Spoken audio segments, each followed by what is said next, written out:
enjoyed the engagements with the likes of Daniel Ortega from Nicaragua and the other revolutionary countries.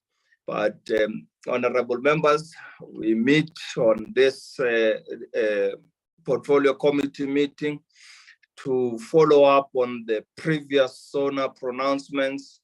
And we also have some minutes that we have been collecting as we've not been able to adopt them on the previous meetings. So I want to take this opportunity to welcome you all to this portfolio committee meeting and welcome all the deputy ministers, Umam Kapa, as well as Ubao Skwacha, and welcome the officials of the department as led by the Director General Ndate Ramasodi, and our guests that may have joined on the platform to follow the proceedings of the committee. Molweni, Dumelang, Sanibonani, good morning and Fuyamore. Honorable members, I take this opportunity to welcome the Honorable Deputy Minister for any opening remarks.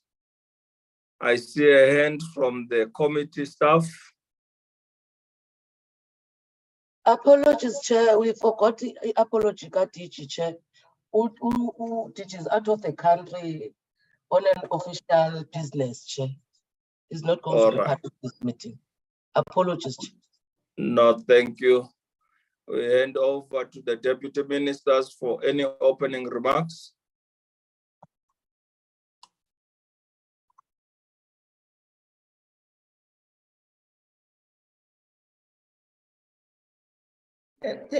Good morning.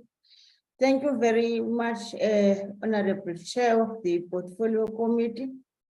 Good morning, all the honorable members and the entire people that might be on this platform that I don't know of, but our technical support, I greet them very much. I want to just say much appreciation, Chair Madiwomkulu, for the opportunity, because we don't take it for granted that an opportunity for us is provided by this portfolio committee to account, to seek guidance, and also to report what we might be seeing needing the intervention of the committee. But mostly to say we appreciate the opportunity to talk about how we are going to revisit our APPs, our programs, in order to be in line with the instructions that have come all the way through the processes of Mahotla, the processes of the portfolio committee, the debate, and what has been said that make expectations of those who benefit from our processes when we were actually responding to your question. I do know that the minister had actually said some of what was not clarified will be sent to the portfolio committee through writing. And can I therefore request that the chair give an opportunity for such explanations from the department, and then for the department, the one who has been asked by the DG to lead their delegation, and them going on to give us our account of the work that we have done. Thank you very much for the opportunity, honorable members. Can I then give it back to you, Chair? Enkosi. Thank you, Honorable Deputy Minister Mamukapa. Can we have the officials responsible to taking us through the presentation, flight the presentation, and you may proceed and present.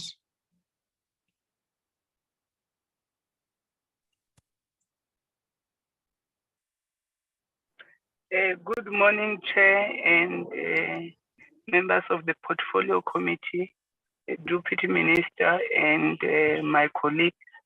The Director General is off on official duty and I am representing him this morning.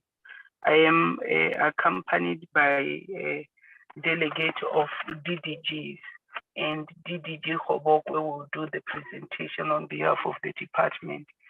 Through you, Chair, I would love to hand over to DDG Hobokwe. Thank you very much.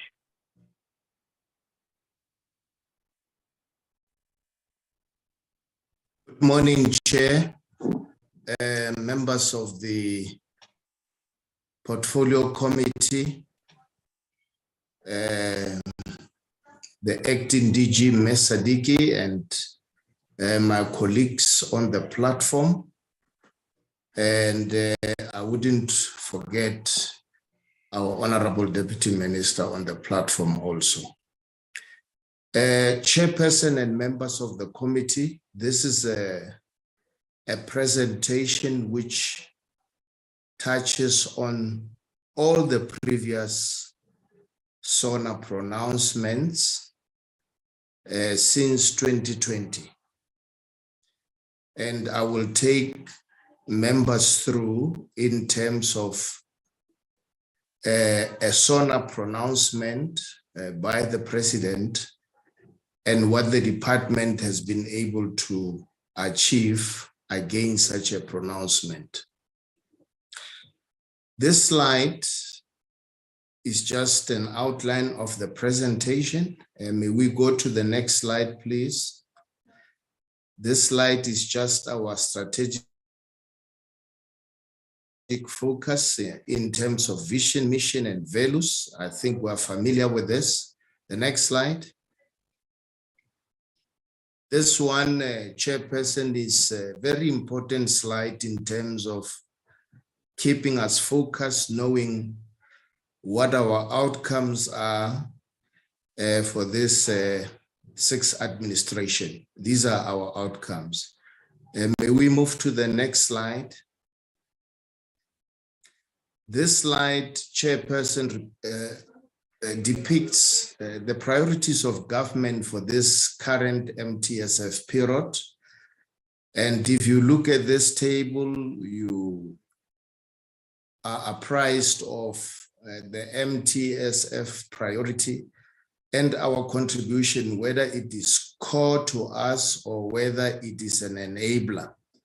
And all those priorities where you find the word core, it means it is central to our business as a department. Next slide. This slide, Chair, focuses on our agriculture and agro-processing master plan. And this slide is just a reminder to us that our AAMP has taken a commodity corridors approach. In other words, it has prioritized certain commodities in agriculture, and it has prioritized implementing those commodities in certain districts, in certain corridors in the Republic of South Africa. It is a very, very important reminder, Chair, in the sense that in implementing the AMP, we have decided to also prioritize strategically located land, and we support the AMP implementation through national programs such as CASP, our Comprehensive Agriculture Support Program, the Land Development Support, Rural Infrastructure, etc., etc. The next slide, please. The first pronouncement, Chair, that we are focusing on, which was made in 2020, focuses on the master plans in the sugar and poultry industries to increase investment, improve production, and transformation. This is as pronounced by the president there. And then on the right here, as you can see, Chair, we've got a poultry master plan, which has taken an economic development angle. But more importantly, the master plan is to manage and balance the import of the poultry meat in South Africa. We also know that this master plan is implemented by the Department of Trade and Industry, but the DALRRD has joined in from the sanitary and phytosanitary point of view, so that we are able to have access to markets. We also have the sugar master plan, and in terms of the sugar master plan, Chair, we all know that emphasis has been made to make sure that the local market consumption is enhanced. And we also know that the sugar master plan is also implemented by the department, is led by the Department of Trade and Industry. So we've got those two master plans, the poultry master plan and the sugar master plan, which are responding to the SONA pronouncement made in 2020 by the president. Let's go to the next slide. The next pronouncement, Chair, focuses on the key recommendations of the Presidential Advisory Panel on Land Reform and Agriculture. This was in order to accelerate land redistribution and expand agricultural production. A lot has happened in this area.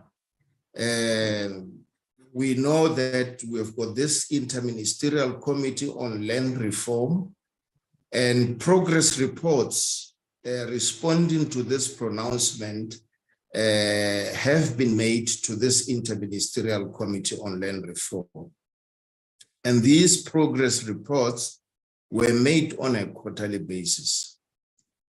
The progress reports touched on the 700,000 hectares of agricultural land that has been allocated, and that allocation, Chairperson, has been finalized in 2021.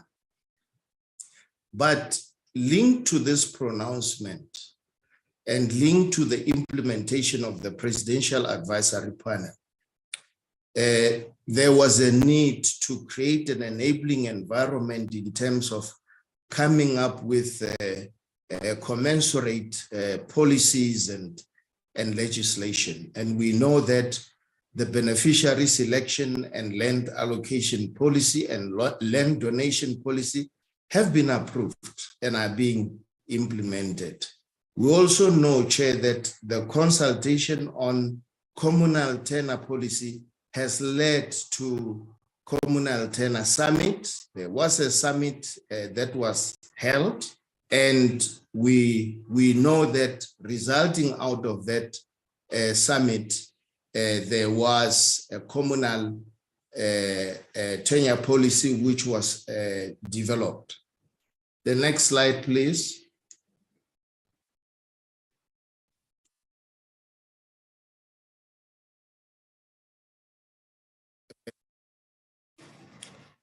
The next pronouncement, Chair, we are still on the Presidential Advisory Panel. Chair, we also take note of the implementation of the agro processing master plan.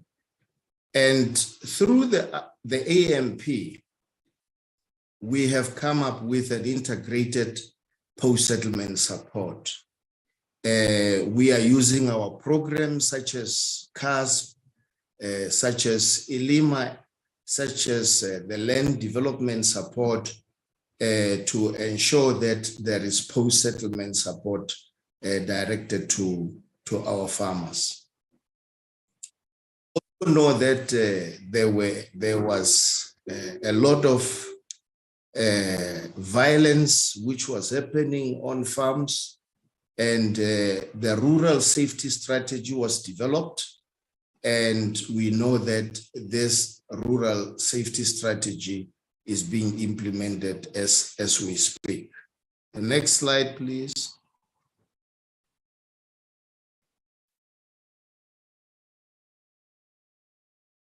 Another SONA pronouncement, Chair. In 2020, the President said, to date, we have released 44,000 hectares of state land for the settlement of land restitution claims, and will this year release around 700,000 hectares of state land for agricultural production. We know, Chair, that the 700,000 hectares of state land has been identified and has been released for distribution. And we know that the advertisement for this to the public was issued in October of 2020. The allocation of this 700,000 hectares was completed during 2021. The next slide, please. Then the President also announced on the increase of the number of commercial farmers. Chair, in March 2021, our minister, together with Minister of Trade and Industry, relaunched the blended finance through the IDC, creating 1.6 billion grant fund over 5 years to support high-value export-orientated markets for our commercial farmers, to enable our commercial farmers to produce at that level.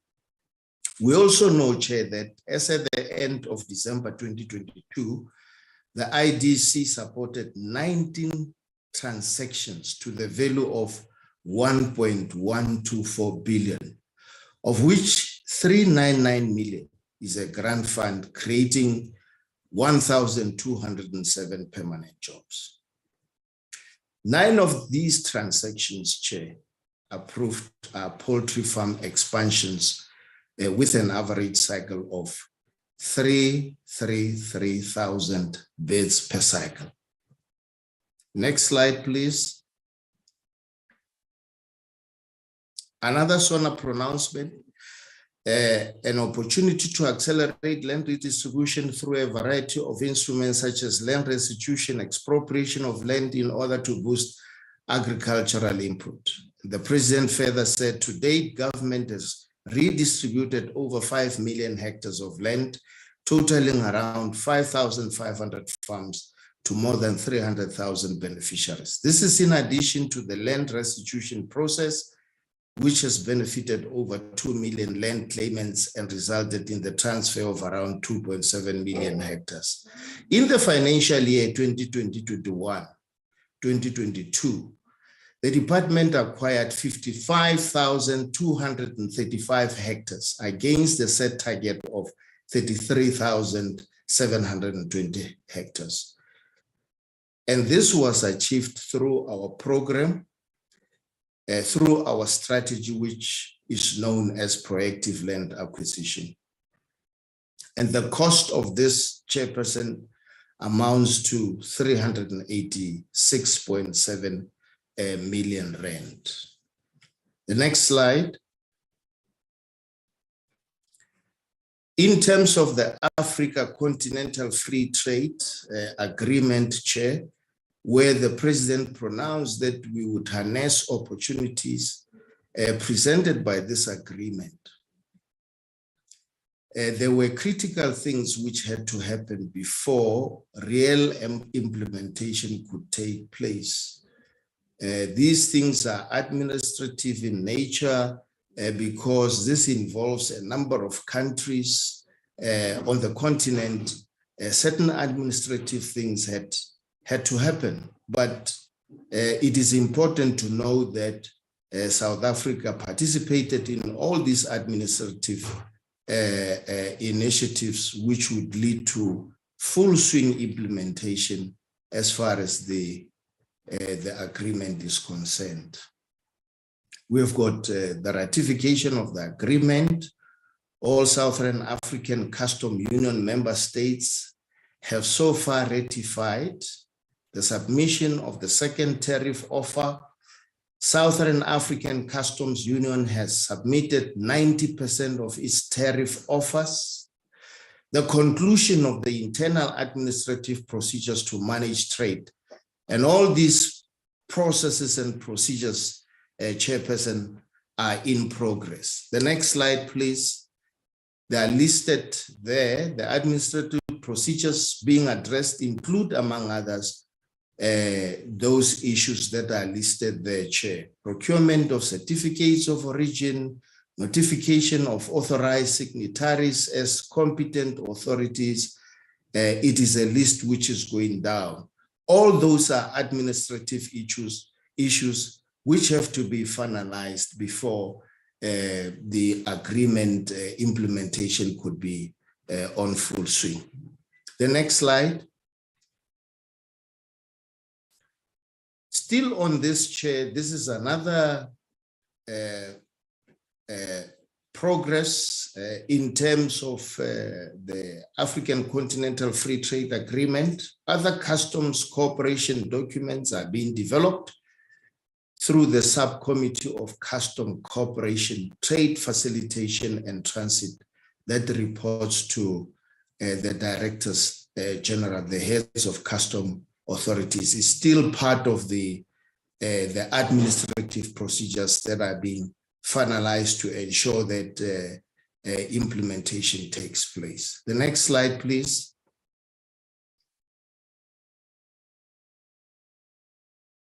This pronouncement was in 2021, Chair, expand the provision of input vouchers and calling on other sectors to join this effort so that we can collectively reach up to 250,000 small-scale farmers this year. Chair, we all know about the PESI, the popularly known PESI, that this department has implemented PESI. And we also know that to date, 198 525 farmers have been supported. And the delineation is as indicated there in the 2020-2021 financial year. We had that number. And in the 2020-22-23 financial year, 41,525 farmers were supported. Chair, in terms of our objectives, we know that DALRRD intends to have reached about 250 subsistence producers with agriculture production in response to the 2022 SONA pronouncement. I think the essence of this progress report is that PESI is continuing, and we hope to reach 250,000 subsistence farmers as pronounced by the President. The next slide. In terms of prioritizing, this was made in 2020, prioritizing youth, women, and people with disability. As pronounced by the President, in 2020-21, the department allocated 34,000 hectares allocated to women, which constitute 61% and 19,000 hectares to young people, which constitutes 34% of the total of 56,000 hectares allocated. The next slide. Develop skills across the entire agricultural sector value chain. Through our CASP chairperson, we have introduced this graduate placement program, which attracts young people. We place these young people on farms all over the country. Some are attached to agricultural enterprises for a period of 2 years, and they gain skills, they gain experience, and as they are there, they are being mentored. We also have graduates that are being trained, in agricultural colleges, Chair. As we can see on the next slide. Next slide, please.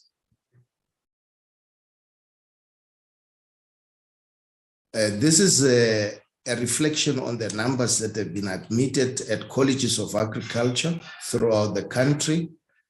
78% of that total number that has been admitted in 2022, Chairperson, represents Black students, followed by white students, as you can see, which is 17%, colored students, which is 4%, and Indian students with 1% of Indian students. This is for the academic year 2022 at our 11 colleges of agriculture.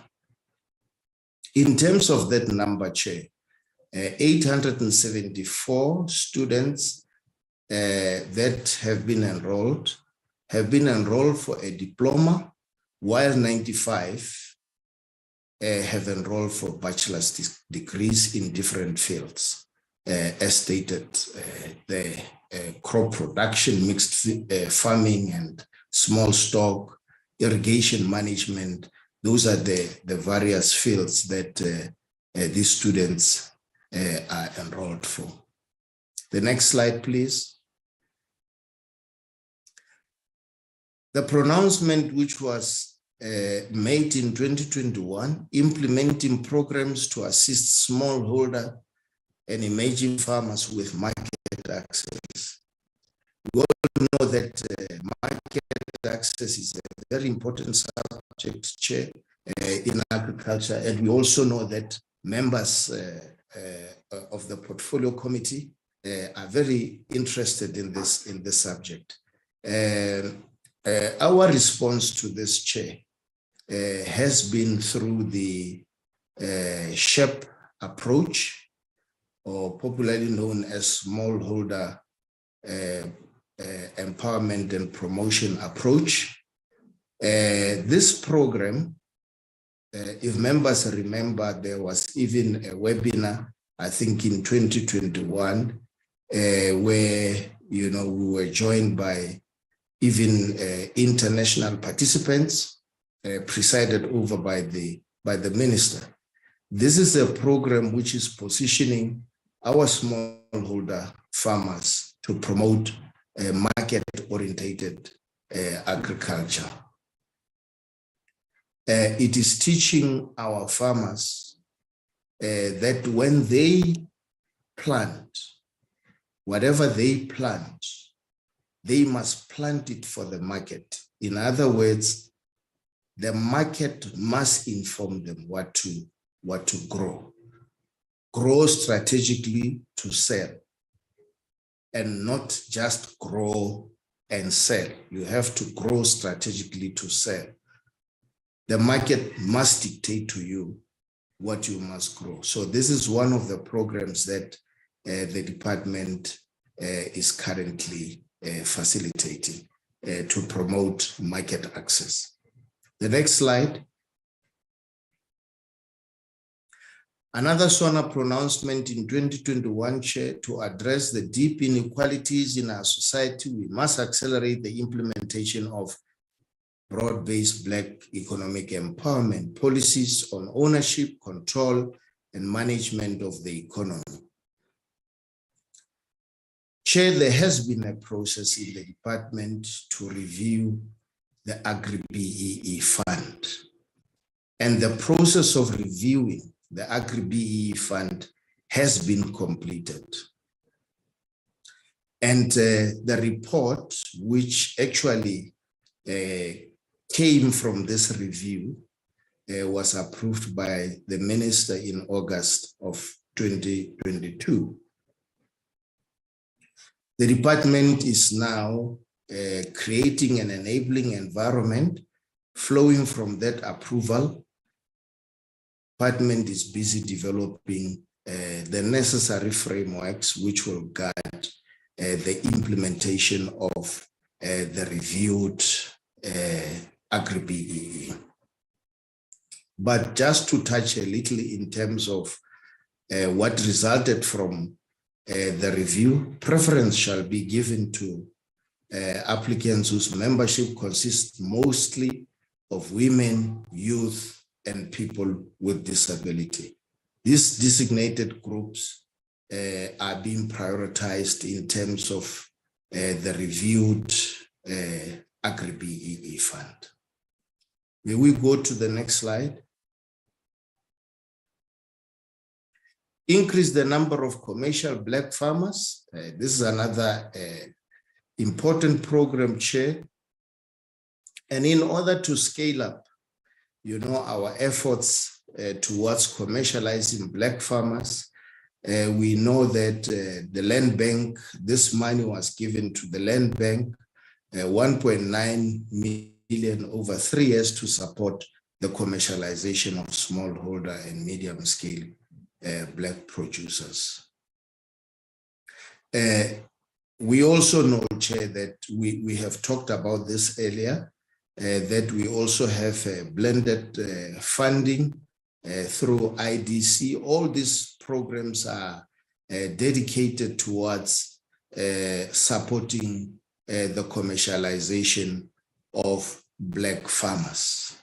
And these things, Chair, are also, just to remind members, they are done within the ambit of the implementation of the AAMP, which is our guiding strategy. Those numbers are just a share of Black producers in production. Those are the percentages which are showing the share of Black producers in production of grains, 4 to 20%, livestock, 32 to 40%, fruits from 2 to 10%, vegetables from 15 to 29%, and food from 2 to 4%, and beverages from 2 to 4%. It is also important to note, Chair, that we have had a very good response from commercial banks, which have indicated great interest in participating in this program of the commercialization of Black farmers. Those are the list of banks which have expressed interest in working with the department. The next slide. This one, Chair, the President in 2022 pronounced that there will be an establishment of Agriculture and Land and Rural Development Agency.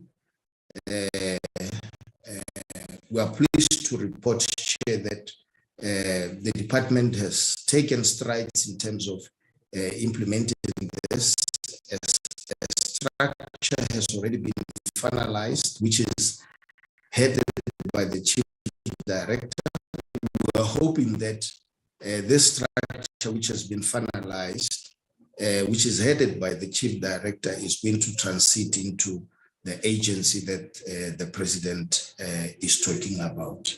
And this is happening at the right time when we are also talking about the restructuring of the department so that we end up with a fit for purpose organizational structure. The next slide. In terms of the 2022 pronouncement, Chair, regulatory framework for industrial hemp and cannabis for potential job creation and investment, we can report that the DALRRD, through a declaration under the Plant Improvement Act, has declared hemp as an agricultural crop and has to date issued 371 authorizations for the cultivation of the hemp. Furthermore, the department has entered into a partnership with the ARC to establish demonstration plots so that the capacity of the producers can be built in terms of the cultivation of hemp. In addition, Chair, the DALRRD is assisting the ARC to multiply its locally developed hemp seed varieties for South African market. The next slide, please.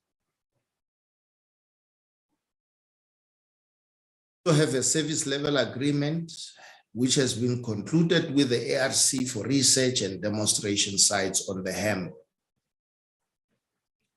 And the ARC has established the hemp seed multiplication trials at 2 sites and has also established 1 evaluation trial site. The next slide, please. Supporting small-scale farmers and integrate them in the value chain. It is a SONA pronouncement in 2022.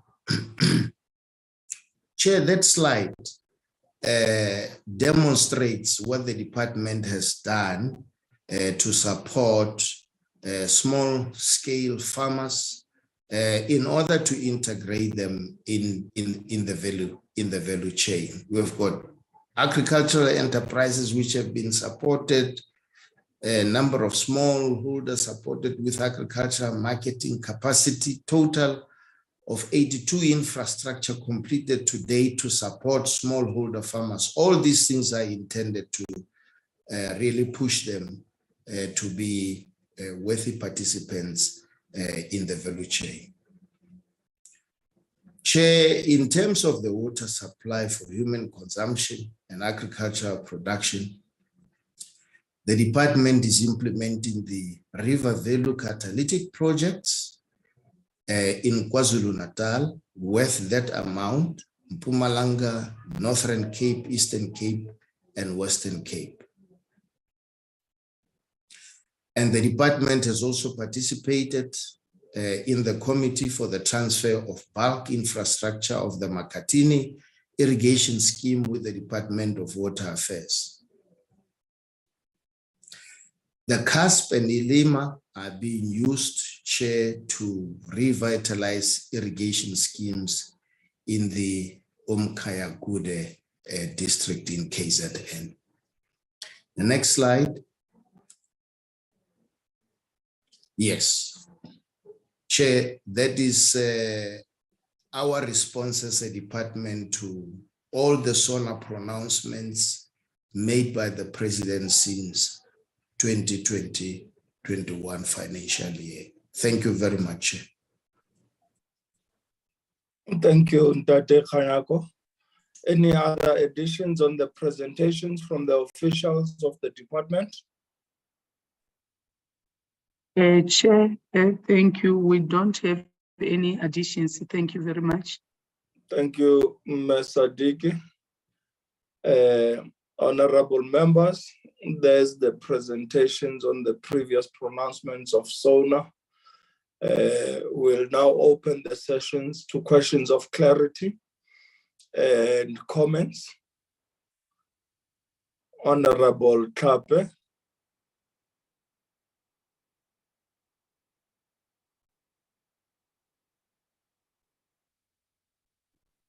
Thank you, Chair. Good morning to your good selves. to Deputy Minister Kapa and the team from the department led by the Acting Director General, my colleagues, which I think I should welcome this honest presentation from the department.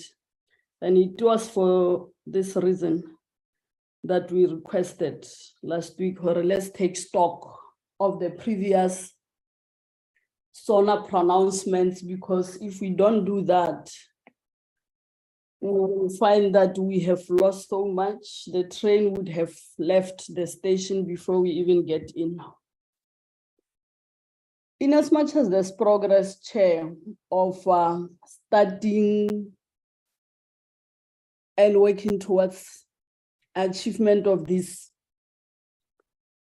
my worry is the time that it takes for us to say this one we are done, we could just put it aside. I'm sitting here and thinking, what if we were to put this in a graphic form, in colors, how many ambers, how many greens, how many reds we will have? And my worry, Chair, is that time is not standing still. Few months from now, there will be another pronouncements. So it is a roller coaster kind of a thing. Also taking into consideration what you want the department on last week to say, in as much as we're dealing with the SONA pronouncements, do not drop the ball on the core functions of departments that you have to deliver on. Let me go to the presentation, Chair. The issue of allocation of 700,000 hectares of agricultural state land. I raised it even last week, where there were glitches here. There were people that were staying in identified lands. And the response from the department was that they were gonna do regularization when there was outcry to people to say, we see our farms are advertised and we are in this area, in these farms. We are occupying this land that is being advertised. So I would request, Chair, that on this progress, can we have details of where did the department get this 700,000? If they can just indicate to us to say in Limpopo, this one's in, so that we at least have an idea of how skewed or how much equity works on redistribution of land of this 700 hectares. And if there are new hectares, they must indicate, or if it was land that was still occupied, because our argument here was that there's no new 700 hectares somewhere. Those lands are occupied, the majority of the hectares. So if we can just get an idea of where did they regularize, or how many hectares, or how many hectares were new. Now, on the issue after your Africa trade, continental trade area, I understand the issue of processes that South Africa, we have participated. Offers for tariffs has been submitted and approved, and the DG is dealing with the unit that deals with customs. I just want to find out from the department, when will we see this thing in full swing? How long will it take? These other processes that still has to be finalized before agreement could be on full swing. How many more years should our farmers wait? I have read recently, Chair, also that Minister Motsoaledi touched on this agreement, saying until the borders has been some things regularized or something we put in place, this will not work. How does it affect the agricultural department that is saying to us today there's progress and there are a few things that needs to be finalized before it's on full swing? I thought when they were talking about customs and whatever, they will touch on the impact it has on this other department. But I was worried when I heard Minister Motsoaledi talking about, this thing will not come to place now. How long will this take if they think about it? I'm happy about the issue on the markets. I'm on the 2021 now presentation, but I just want to also indicate that in as much as we are teaching our farmers to grow for the markets, grow strategically, we have just passed the Agricultural Production Amendment Bill that speaks to the same issues of how you grow. So that should also be taken into consideration on your day-to-day creating awareness also on this bill as to how it's going to affect them as when they're growing for markets. You have indicated to us that your EU are forever, they have revised their protocols and it's affecting our exports. So this is what you're talking about here. Take them on board also on those ones. My last question, Chair, will be on the establishment of the Agricultural and Land Rural Development Agency. We welcome that the structure has been finalized and the DDG spoke to issues of restructuring, that it came at a good time. Will this agency have any financial implications, or are you going to shift other people beneath this chief director that is going to do this, or are you bringing people from outside?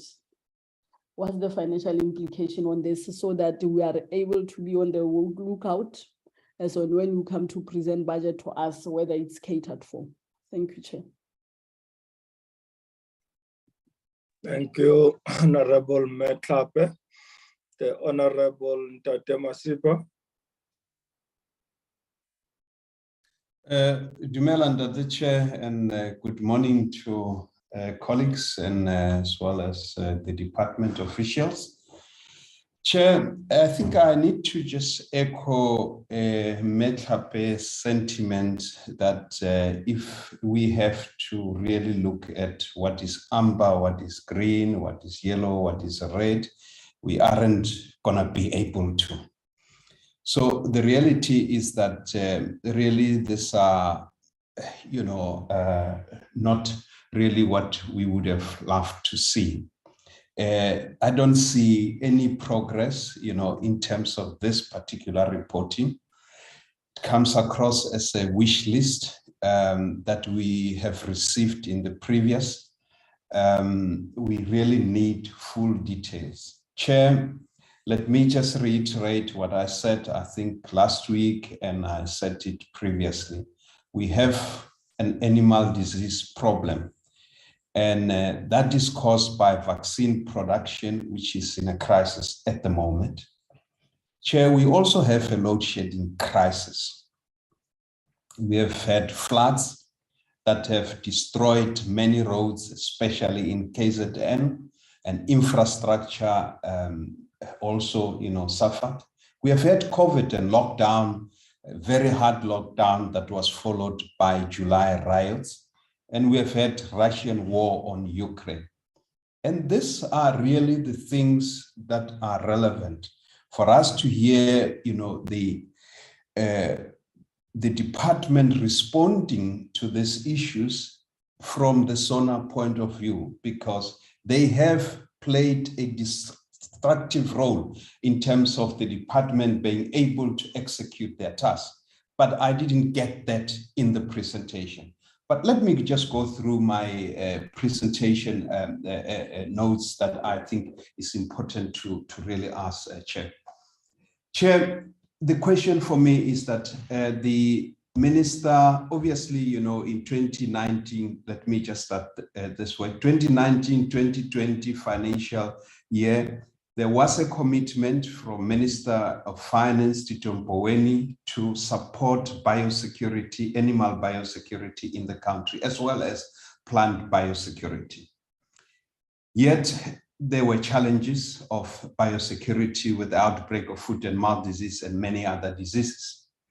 Farmers tried really to do their best with poor, uncoordinated support from the government.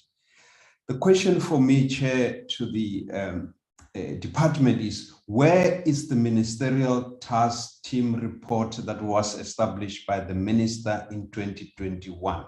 Why is the minister so reluctant to release this report?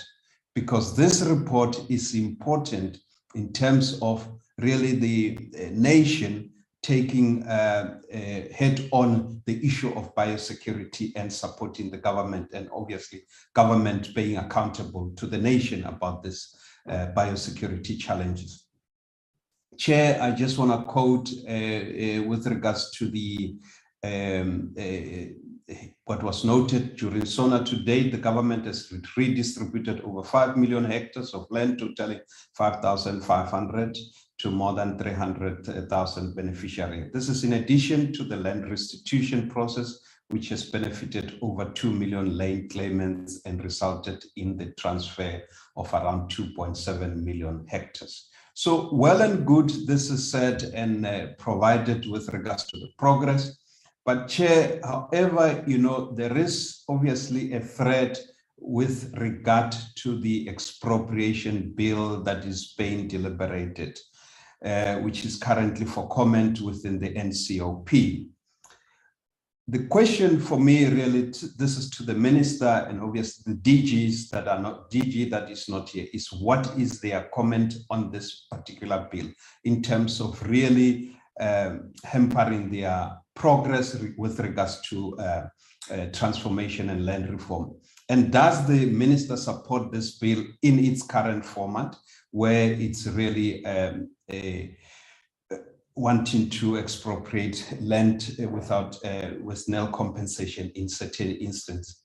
The bill as it stands goes beyond the ambit of the constitutional property clause and permits obviously the nil compensation in certain circumstances. That's a problem for us. And I think it would have been nice for the minister to answer this question. So the question of assisting smallholder farmers and emerging farmers and providing them with market access. Chair, at this, you know, and I'm going back to the report that is presented from the IDC side. The question for me is that, are these new Black commercial farmers with sustainable projects? What are their historical background of executing this particular project? What has been their turnover? Why 50% of this project are only in poultry, which is a high risk in nature? So many chicken houses are house to let, and I'm talking now, Limpopo used to be a booming market of chicken houses. These chicken houses were funded through the program of the Land Reform and Rural Development from the Department of Agriculture to support transformation in agriculture. The question for me is that, why strategically this department or the IDC together with the department decided to go on poultry, which is a high risk business? The question is, my question further is, primarily is, how did the department and IDC arrived at the definition that they are on the path to commercialization? Being funded with millions and being commercial are two different things, Chair, and I think I have to make that. Millions of rands from this department have been spent on agricultural land projects that today there is absolutely nothing. So, Chair, I reject the notion that these farmers are commercial by a mere fact of being granted millions of rand of loan, while farmers that have been marginally away from commercialization have been ignored totally. On the sugar master plan, I've seen the responses. However, really, Chair, the issue for me is the unfavorable labor policy and uncertainty with regards to private ownership is definitely going to make it difficult for businesses to thrive in this country. The question that I have got with regards to Sugar Master Plan is that, Chair, I do not think, and I cannot remember during our term that the Sugar Master Plan has been presented to us. If it has been presented, that's fine. Maybe I might have missed that session, but it has never been. And always the sugar guys are always engaging the Department of Trade and Industry. The question is, why is that? What are the reasons? The second question on the Sugar Master Plan is that what is the current situation with regard to rebuilding all the damaged infrastructure as a result of the floods that have just occurred in KZN? During some of the oversight, we found that farm infrastructure, rural roads and access to main logistics are merely repaired by growers and communities themselves with no government really being involved. How has flooding impacted the implementation of this master plan? The imports of sugar and low-base import protection tariff have negative impact on the plan. Is there a plan from the department in place to counter this? Were farmers who were affected by flood supported with input costs? And if so, what allocation was made? And can the department provide us with progress to date in this regard? What are average production losses due to inflationary pressures on input costs and consumers as well? Chair, growers are price takers. As part of the master plan, sugar price may only increase with CPI. Therefore, growers as producers of sugar cane are absorbing 100% of the cost that is being incurred. So lastly, Chair, I just want to maybe sponsor three questions, and then I will be done. I will give my colleagues a chance to ask in other areas. I know that there is this 700,000 farms that are being given on a lease to farmers, to Black farmers. The question for me really fundamentally is, why can't the department move speedily towards giving farmers, Black farmers, title deeds? Because that just makes their job easier to access finance, to raise capital, to do what they need to do with their farms. At the moment, if a farmer has to even repair a door or a window, he has to apply to the Department of Land Reform and Rural Development, and he has to wait for ages for them to come back and be able to do those kind of small menial jobs. Why can't the Black farmers just receive the title deeds on the land and farm their land and take the risk and obviously, get the support from the government? The other question, Chair, is obviously the minimum wage. Why destroy agricultural jobs through the new minimum wage? And once farm workers lose their job, we know that the reality is that they will be faced with no job, or alternatively, they will be taking a 350 Rand grant, which is not sustainable, Chair. These things are really hurting. So I just want to know, what is the department's position in terms of protecting these jobs of the farmers on the farm? And I think lastly, really, Chair, is that how can the government really build all these fancy new cities while the infrastructure is crumbling? I mean, we have got a problem of road infrastructure. I know Honorable Breed will talk to it and so forth. But maybe, Chair, the area that I don't want to leave, but I wanted to leave out. But let me ask, Chair, the issue of tariffs, and obviously there is a good report with regards to the Africa Continental Free Trade Area. I have asked last week with regards to the tariffs, why are we paying so much tariff in Africa and so forth. So this is a concern for me. African continental free trade area mean nothing for farmers if these things are not attended to speedily to ensure that our tariffs are really reasonable. And also, Chair, the update on citrus disputes raised with the WTO. When can we expect the ruling? Are there new markets that are being looked at? What are those markets, and what is the progress on opening new markets to really kind of support the citrus farmers that are faced with this conundrum of the Spanish politicians? Lastly, with regards to skills development and so forth. Last year, Chair, the department advertised about 10,000 agriculture assistant practitioners to be placed with the department for 3 months. These are 3 years diploma graduates and Q level 6. The question for me is that, isn't this a joke really, Chair, that these graduates get placed for 3 months on a farm? What would you do in 3 months on a farm, really? What would you learn? The value chain of a farm is that, you know, I mean, you can only do chicken, you know, where they have got their 30 days of hatchery to full grown and being slaughtered and so forth. But the rest of the value chain of the agriculture is taking at least a minimum of 6 months to production and so forth and so forth. So why 3 months? What was the decision behind this 3 months of placing these young people on the farm? What do they envisage that in 3 months these children would have acquired the skills that will make them marketable out there? Chair, that's all from my side. Thank you very much for the opportunity.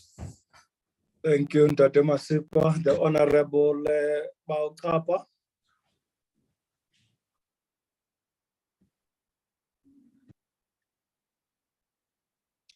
Tim Baumvelas.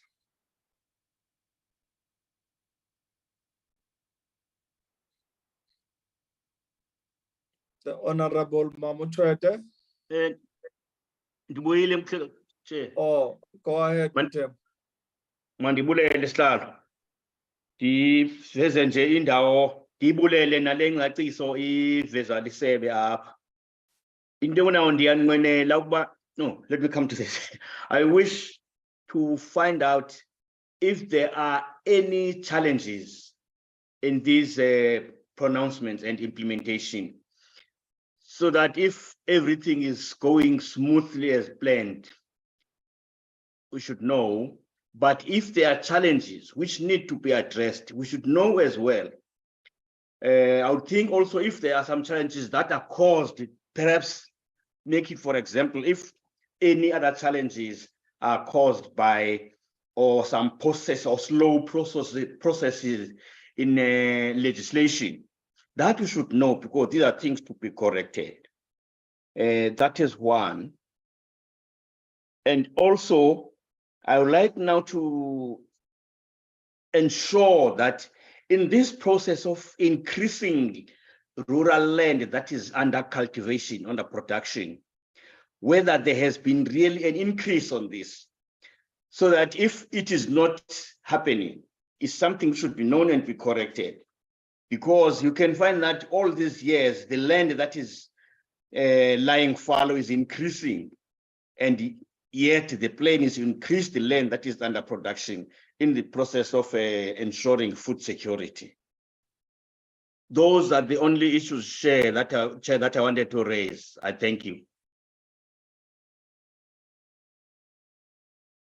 Thank you, Honorable Kapa.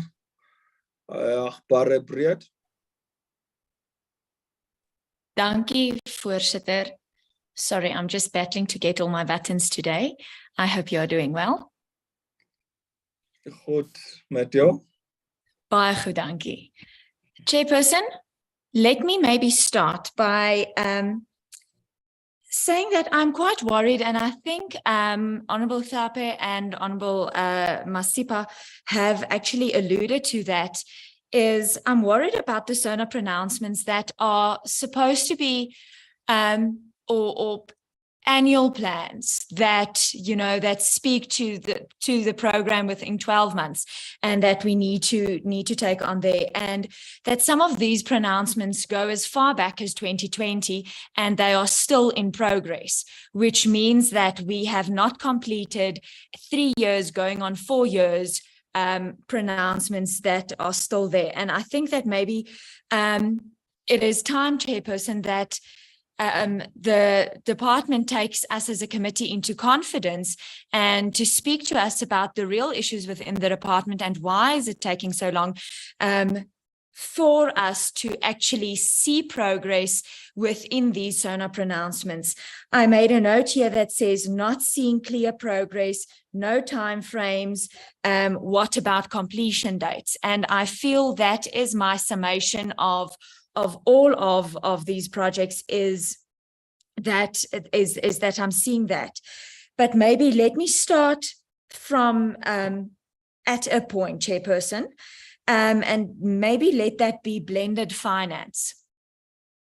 Last week during the presentation about the current SONA pronouncements of this past SONA, we spoke about blended financing. We spoke about the reinstallation of blended finance, and the department was clear that blended finance in its new capacity, in its new form, as we have seen that has been reestablished, will be for the exclusive goal of supporting small scale and subsistence farmers to actually make a living. Okay, that was what was said last week during this year's SONA pronouncements.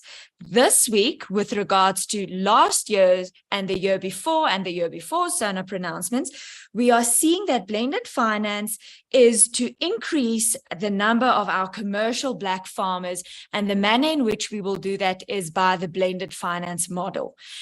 Now, color me confused, Chairperson, because now I'm not sure. What is the current form of blended finance then for? Is it to increase our commercial Black farmers? Is it to support our small scale and subsistence farmers? And I want the department to be clear on this, because it feels to me as if we don't have a real plan and we just have this new word called blended finance, and now that is the solution to everything.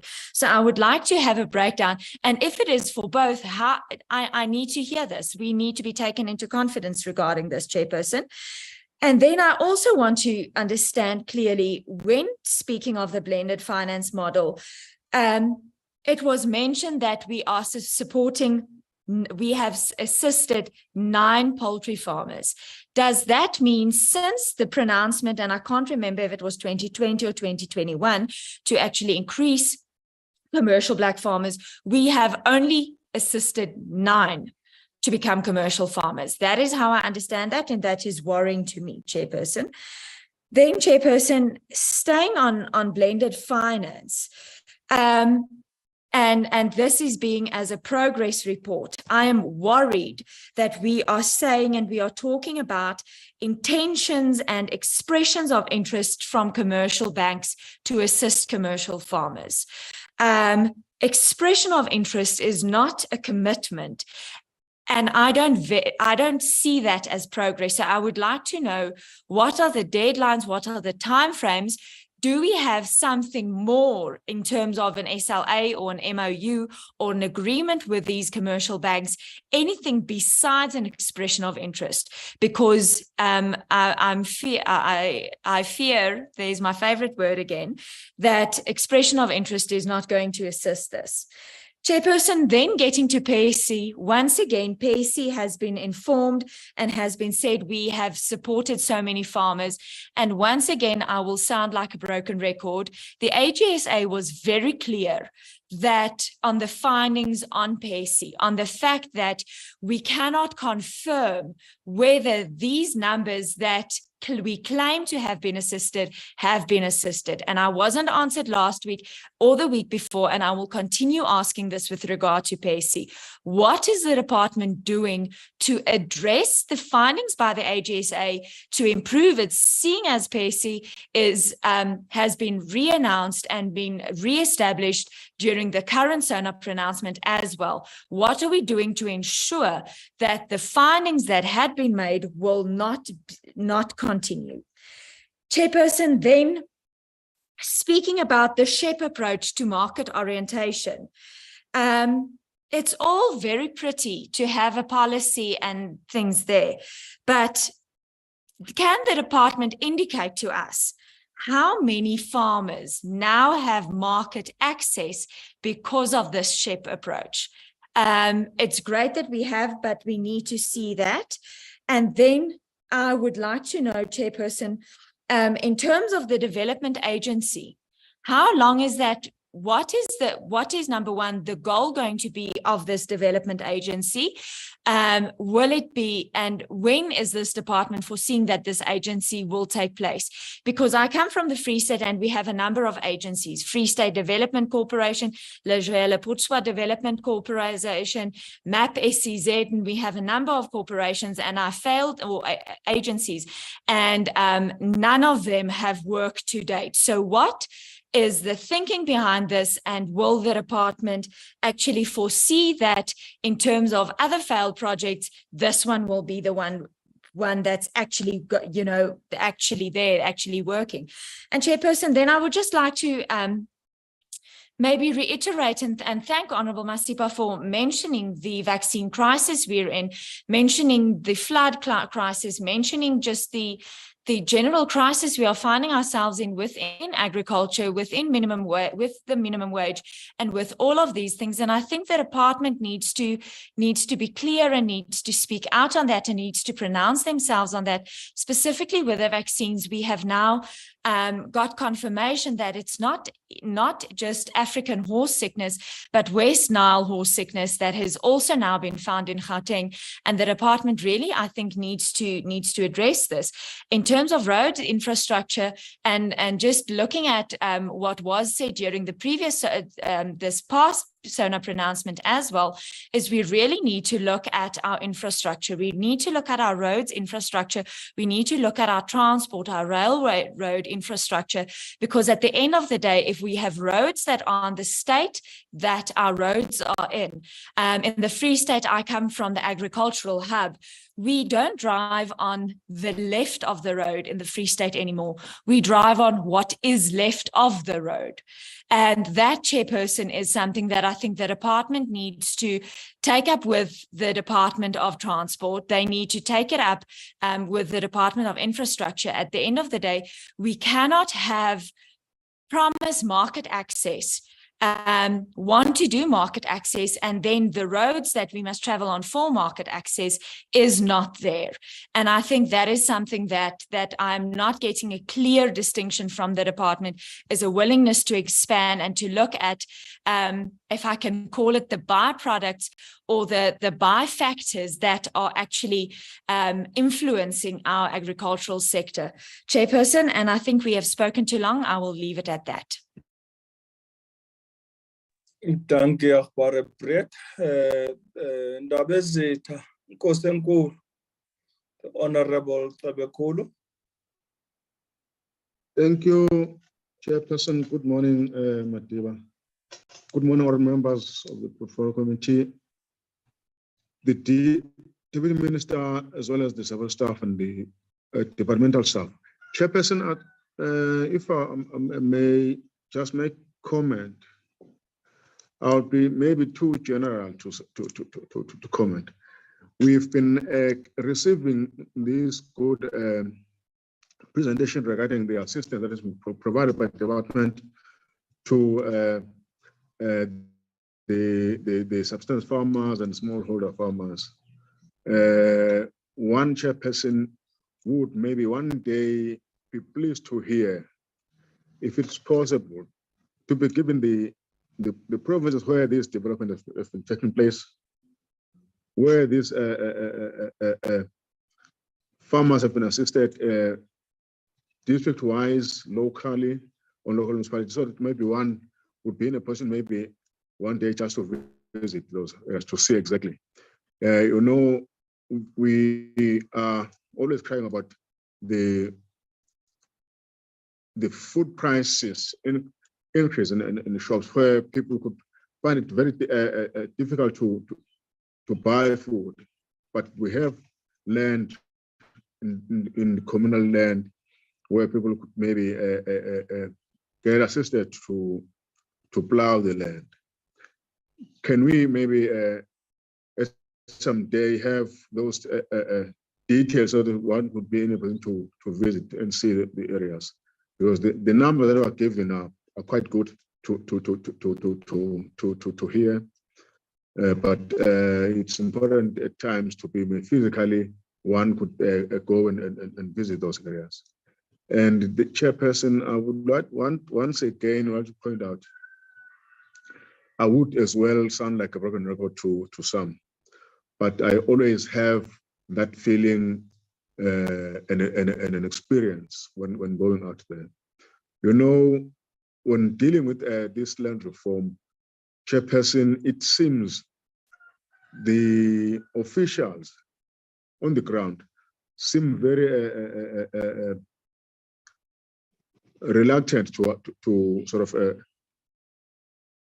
assist in those farms that have been claimed to be released. You know, they come up with a lot of stories to assist, to make sure that the land gets restored.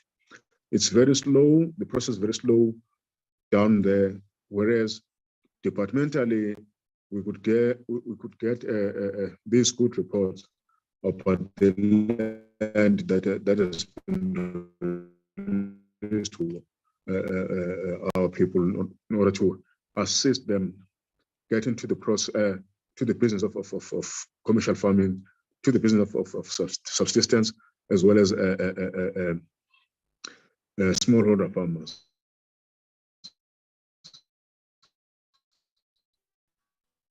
So this is all the good work that, but when we go down to provinces, we would need to some days or in future be in a position to go and see exactly those places, Chairperson. Thank you.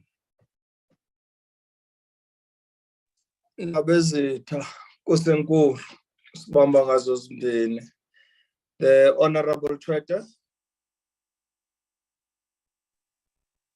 Thank you, Chairperson.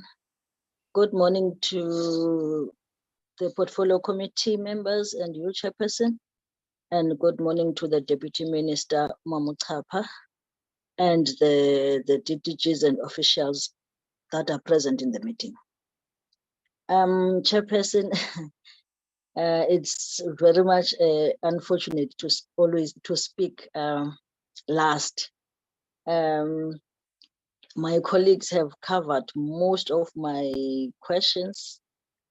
Allow me to just raise these ones, Chair. On the issue where, let me start by saying, Chair,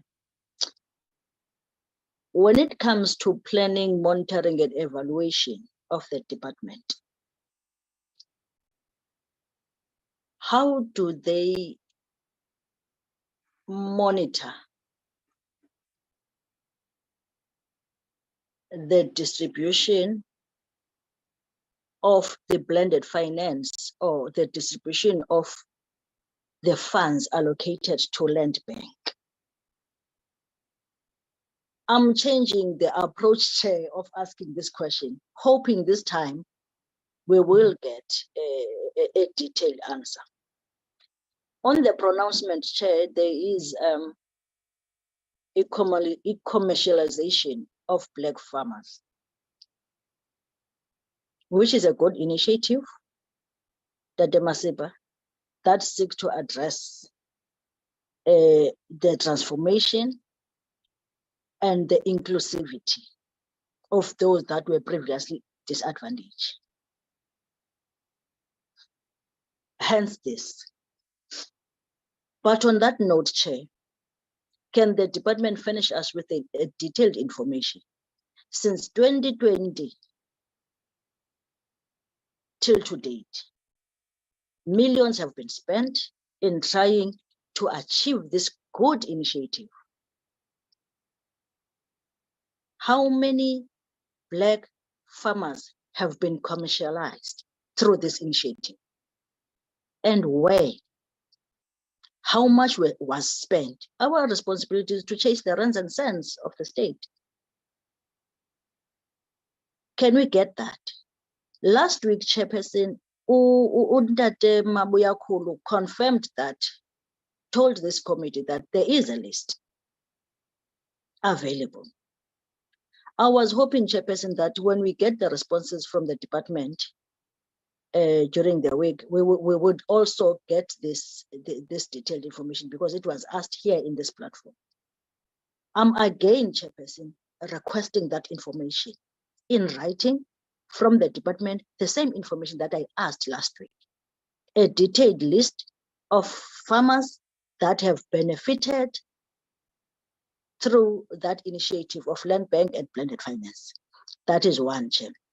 The second issue, Chair, which I want to plead with the department to really attend to it speedily, is the SONA pronouncement of land redistribution to address the land reform issues. Abantu bafuna umhlaba, Chair. Leyo into asizoyibaleka, and we need to give people land, especially those that wants and are willing to work the land.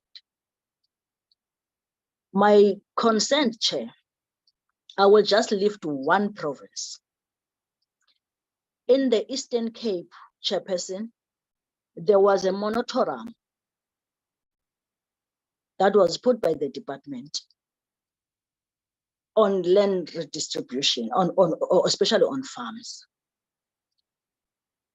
I remember it was around about March last year, and it was decided after the Gwaju, I think during the Gwaju visit, Chair, where the department put a moratorium on that. How far are we when it comes to that? Because, Chair, my fear and my concern is that there will be an implementation of land reform and land redistribution and allocation of lists and farms, but there is a moratorium on the Eastern Cape. What, are we still having that moratorium on the Eastern Cape? I'm asking this because, Chairperson, I am confused also.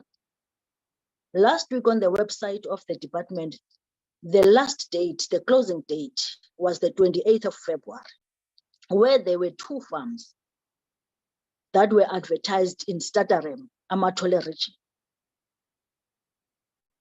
for people that are interested to lease.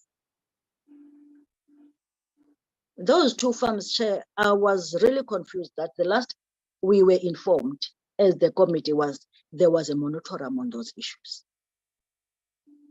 Can we at least get an indication of what the moratorium has been uplifted or not? The third issue, Chair, as much as it is well and good, and it has been, it's the pronouncement, the continuous pronouncement, Chair, I would like to agree with Honorable Tsabekhulu when she's saying there are good plans that the department wants to implement, but the officials on the ground are doing something else. What are the consequences of that? I'm asking this, Chairperson. I have an example that I was called by the farm dwellers and labor and people living in a farm, about 50 households, Chairperson, that I was invited to go and see in Amatole Alice. 50 households were staying in that farm, but the farm has been advertised. How do you advertise a farm for lease whereas there are people staying there? Kandi itini policy DDG Mamusa Digi itini policy department Mamuchaba. How do you lease advertise a farm for leasing when there are 50 households? Majority of them were born in that farm. And I will do a follow-up, Chairperson, until we do things right. Yabona, on these 2 that I just mentioned last, Chairperson, I am not going to let them slide. We can't dislocate 50 households because we did not do our job right. That cannot be right. Those are my three questions. Those are my three issues that I want to raise with the department. As far as I'm concerned, we are on the right track when it comes to lifting the issues that we can do on when it comes to SONA pronouncement. But Chair, can we get details? Because with this information, as good as it is, it does not have timeframes. That's what I raised last week. It still does not have timeframes. It still does not have a proper monitoring of monitoring and evaluation. And those that are highlighted there, that are presented to us, it's not saying where. Can we get those details so that we can also be able to do our oversight role? Thank you, Chair.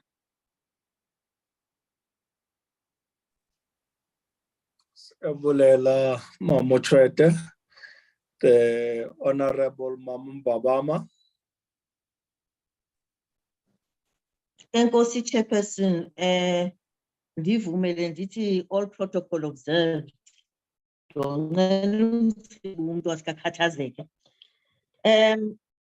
have a couple of questions, Chair. And the first one starts with the Sugar Master Plan.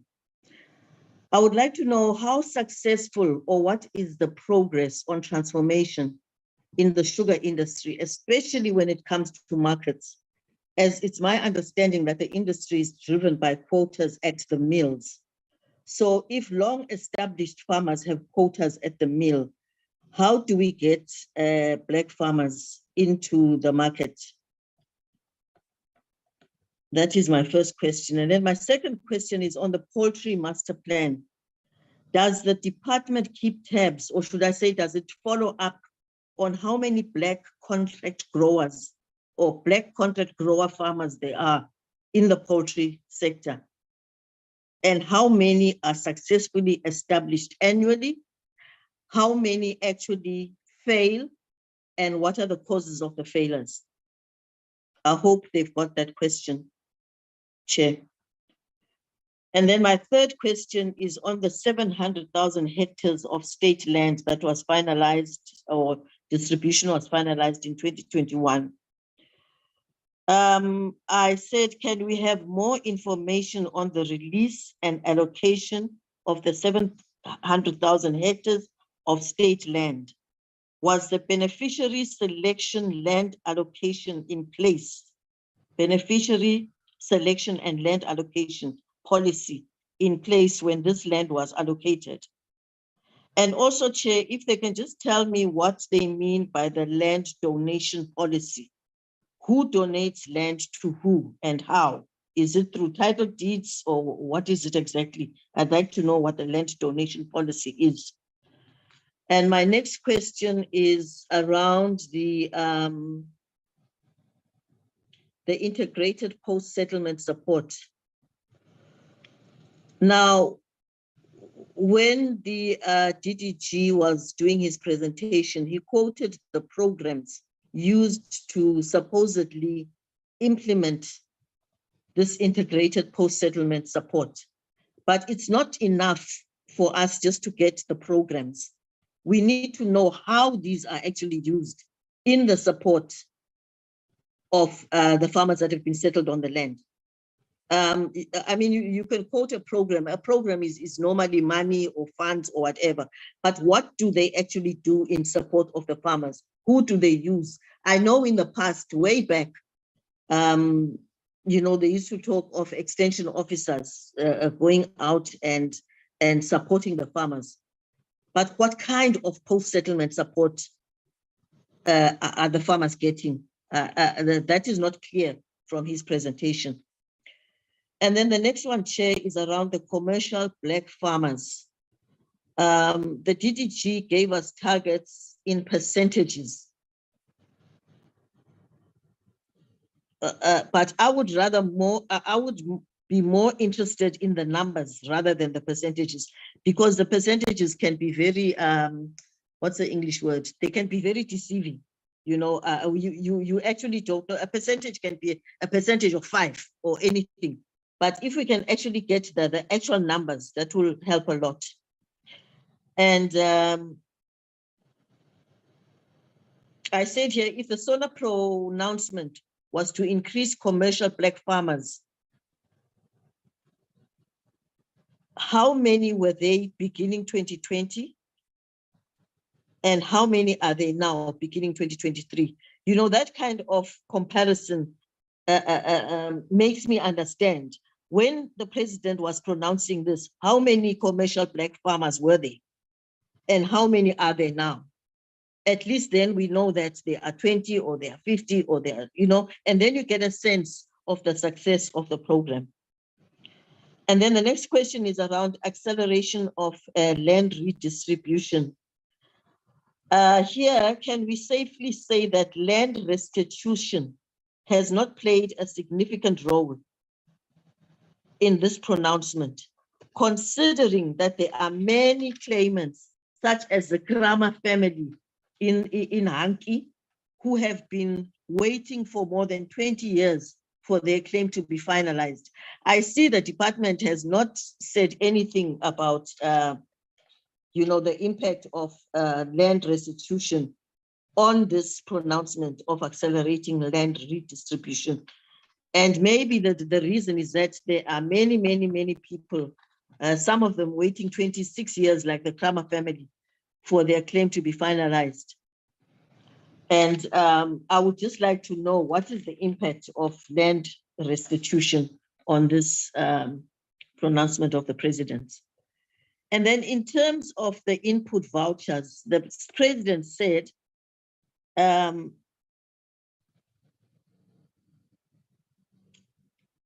other sectors have been called or must be called on to join this effort. And I would like to know from the department which other sectors have been called upon to join this effort. What is their understanding of what the president said when he said other sectors must be called upon to join, you know, with these input vouchers? And then there is another one, another pronouncement said we must stress the prioritization of youth, women, and the disabled, or people with disabilities, I should say, sorry. Now, according to the department, 56,000 hectares, or 50, is it 5,600? 56,000 hectares were allocated to youth, women, and people with disabilities, and they've given us the percentages as usual. But what I'd like to know is the 56,000 hectares part of the 700,000 hectares?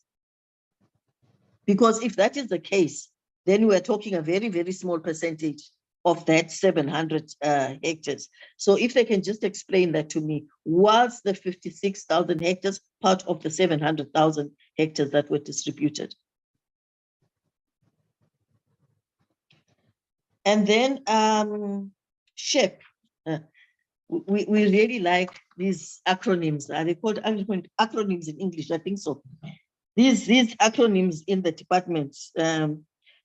We have a new one now that is SHEP, Smallholder Empowerment and Promotion. And the DDG was at pains to explain what he meant by this SHEP. And at the end of the day, what he actually told us was that farmers must grow strategically to sell. Again, I do not get a sense of what they are actually giving the farmers. By saying that farmers must grow strategically to sell, they must grow for the market. What does it mean? I am a farmer, I am a new farmer.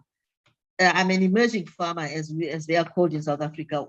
What do you mean that I must grow strategically to sell? What do you mean when you say I must grow for the market? To me, that means nothing. What is it exactly? What do you say to them? What is the process to assist them to understand that they must, you know, whatever they grow, they must grow for the market, or the market must dictate the produce that they must grow and in what quantities, etc., etc. Do you sit them down in a classroom? Do you talk to them? How do you do it exactly? We would like the details on that, please. And then there was another one on where the president said we must address, or the deep inequalities must be addressed in agriculture. And he mentioned ownership, control, and management of the economy. Now, when it comes to ownership, I would like the department's understanding of what the president meant by ownership. Does that include title deeds of the land that the department has distributed, part of the 700 hectares, 700,000 hectares? Is that what is meant by ownership? And if not, can they explain why not? And then establishment of Agriculture, Land and Rural Development Agency. The DDG has told us that the structure has been finalized. Now, I wasn't too sure what he meant by structure being finalized. And I think one of my colleagues spoke to this, and I understood that they meant that the organogram. Is that the understanding? By structure, he meant that the organogram has been completed. They know exactly how many warm bodies they need to do this, to actually be part of this agency. And what does he mean by the chief director? It is headed up by the chief director. Is this the director general? Who is this person who is called the chief director? And I think that's just me. The others may understand what you mean by that. But, and how do you envisage this? Because you say the organogram is there. It is headed up by, is it a chief director or it is headed up by the chief director? The difference being that if you say a chief director, you still have to source the chief director. But if the chief director is actually there now, what is his role? Is his role to start looking for these warm bodies? Are they going to be taking the warm bodies from the existing staff, or will they be advertising? Could you just please explain that to us, sir? And then the last question, Chair, on slide 26, says it's about supporting small-scale farmers. And then you integrate them integrating them into the value chain. Now, one of the initiatives that the department has taken is written as a total of 82 infrastructure completed to date.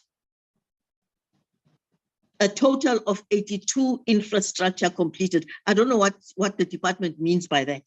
Could they please explain what they mean by a total of 82 infrastructure completed to date? Thank you, Chair.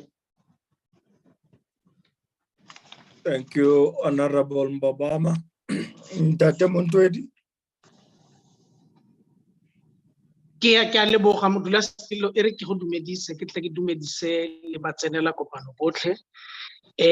From my side, Chair, let me note the report as presented and also utter the same concerns raised by other members that we just received a report without any convincing progress report.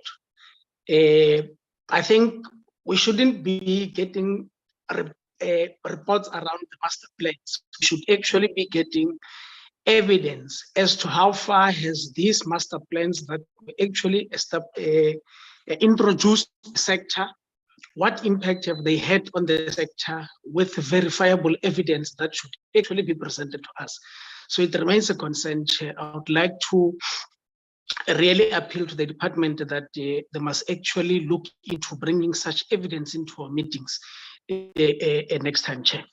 Now, Chair, I want to quickly speak on the sugar cane. We were on an oversight in KZN, and there was a serious problem with the sugarcane farmers, especially with transport to the mill, where they couldn't access the Transnet rail lines because there was a heavy amount or deposit that had to be paid that our black farmers could not actually afford to pay that. I want to check with the department to say, I'm under a bit of flu. I want to check with the department to say, has the sugarcane master plan addressed that issue, especially with regard to transport, which became a serious issue with the farmers in KZN, where they couldn't actually access the mill chair. The other issue is on the organic farming chair. I want to check with the department to say how many of these organic farming initiatives they supported in the previous year, and what are their plans with regard to further supporting any other organic farmers who would want to get government support, who are actually in the sector chair. Now, the other thing, Chairperson, is on the implementation of the Presidential Advisory Panel. We note that there's 44,000 hectares of land that has been given out through the land restitution progress chair, and the department is still saying 700,000 hectares has to be released by the end of this year. I want to know, because this is not the target for this year, the 700,000. The state president spoke about 700,000 hectares a year or two ago. I may spoke about 700,000 hectares of land a year or two ago. I want to check, Chair, to say, where is this land that they're speaking about, the 700,000 hectares? And when are we going to, let's get a different number. We can't always get 700,000 hectares, because this thing was spoken about a year or two ago, if I'm not mistaken. And we're still talking about it now. Can you get the details? I think Mayor Mbabama covered me well to say, let's get the details with regard to this allocation of the 700,000 hectares. And maybe, Chair, just for interest's sake, to say, these 700,000 hectares of land that we're speaking about, who is this government land that is sitting with the Department of Agriculture, or is this government land that is sitting with Public Works? Because each and every time, if I get an opportunity to speak about land, I raise this issue of land that is sitting with the Department of Public Works. Hopefully it will move, because this long-awaited reshuffling that was done yesterday, hopefully they will find some movement with regard to that land that is sitting with Public Works, which are farms that are not doing anything to contribute to the sector chair. In terms of those are farms that are sitting there with Public Works. So maybe we need to check the status of the 700,000 hectares. What is it made out of? Is it only made out of land that is with the Department of Agriculture, or also other pieces of land also with the Department of Public Works also do make part of that 700,000 hectares of land that is to be actually given out? Chair, when I came in Parliament in 2019, I had the privilege, where we had the privilege as the committee, of being taken through the legacy report of the previous Parliament. And part of the legacy report there reported about the program, which I hold very dearly to my heart, which is the commercialization of black farmers. That program was announced by the former state president, Tate Jacob Zuma, that there must be serious commercialization of black farmers. Now, it's not a new concept that we're speaking about commercialization of new farmers now. And, on this one, Chair, President minister, because this is a program that they must implement. The president should have dealt with them yesterday, taken them somewhere and brought someone who was going to make sure that indeed commercialization of black farmers happen. I'm saying this, Chair, because I'm looking at the report of the department here. The department is proud to report on secondary agriculture, which was funded through IDC. The department is sitting with primary agriculture that is dying. You are not telling us, DG, DDG, Minister, Deputy Minister, what is it that you have done under primary agriculture to make sure that you commercialize our people? Now you are telling us about the report of commercialization, which was done by IDC, in the main focusing on secondary agriculture, where processing was there in the main. We want to know around primary agriculture to say, how have you commercialized black farmers, especially on a primary agriculture? Chair. Now, sorry. Now, Chair, So that is the concern, Chair, to say, when are we getting our own report around primary agriculture, which actually lies for the department to say how many black farmers have you commercialized, which would be in that space of primary agriculture. Now, another thing, Chair, is that we're talking of this blended finance with the land bank. I want to know, I have a problem with the department. Let's talk about a year ago, or with those former DG, Director Generals. You used to take money to either some of the commodity organization, where you take a lot of money to them for them to implement programs on your behalf as a department. We can speak about NERPO, we can speak about Grain SA, where you've taken a lot of money for them to go and recapitalize government farms, which you are today referring as land and development support. Now, you've taken the same money to Land Bank, for Land Bank to commercialize our black farmers through blended finance. Now, the concern, Chair, is that what role are you playing to ensure that I'm disturbed by a message, what is this here? What role are you playing to ensure that Land Bank does assist you? Because tomorrow you will come and say, there's no movement because Land Bank this and that. But we all know the attitude of Land Bank. We all know that Land Bank reports to National Treasury, and it's just an agricultural bank that reports to National Treasury, where you don't have any control over Land Bank. What role are you playing to ensure that Land Bank does? Because the attitude of Land Bank has to change. The attitude of Land Bank has to change. The attitude of Land Bank is not the attitude of your department, where you want to go out and assist farmers, where you take means in making sure that farmers are assisted. Now, how do you change that attitude of Land Bank so that Land Bank must serve the interest of our black emerging farmers? Now, I'm saying this, Chair, because that's why I even said President Ulu who sits a guy in that squacha as a because you are sitting with very good programs, but you are failing to implement them because I don't know if is it an issue of not having capacity in the department for you to implement them and make sure that they're very good programs. I must be honest, they're very good programs, but because you don't monitor, you don't put your attitude as a department of making sure that you assist farmers. Land Bank is sitting there as a commercial bank or something along those lines. It doesn't take keen interest on making sure that it takes issues of development serious. So please, Chair, can the department really look into that issue with regard to the attitude of Land Bank? If the attitude of Land Bank is in line with the attitude of the department, because definitely tomorrow you're going to fail. And then you will point Land Bank, but you failed to ensure that you take your people there who have got a developmental agenda at heart to make sure that they naturalize those ones of Land Bank for them to have that developmental agenda at heart, Chair. So for me, Chair, I think those are the issues that I actually wanted to raise. Yeah, from my side, I think, lastly, Chair, is the issue of CASP. CASP used to be a very a flagship program of the department where farmers would receive different type of support through that program.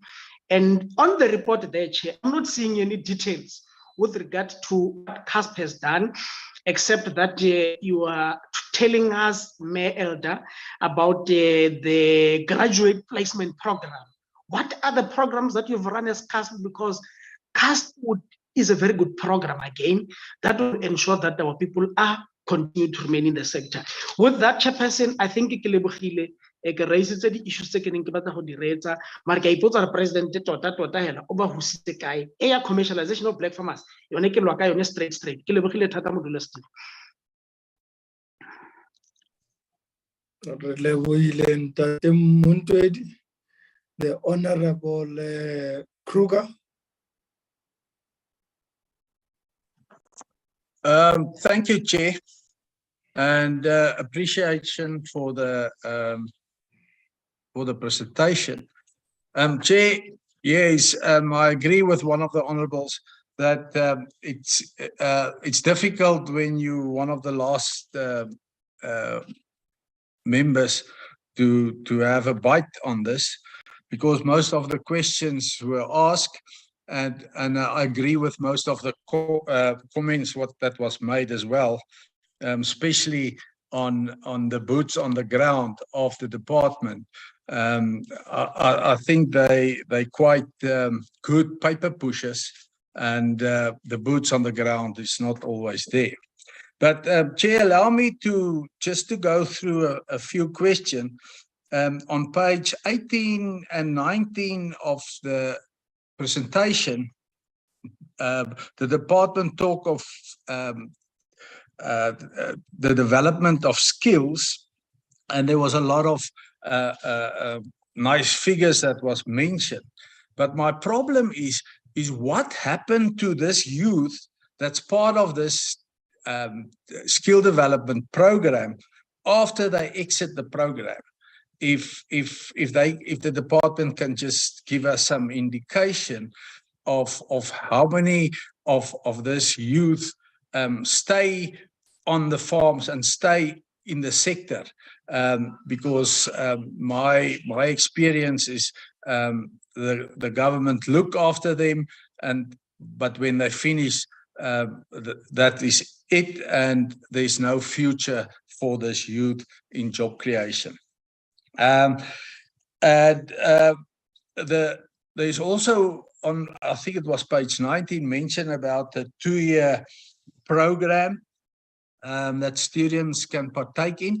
I just want to know how many of these students are from rural areas, because most of our farmer communities come from rural areas, and it seems like it's very thin. The students partake in this program are very thin when it comes to selection and the selection of students in rural areas. So I just want to know how many of these students in this programs are from rural areas as per definition from the department.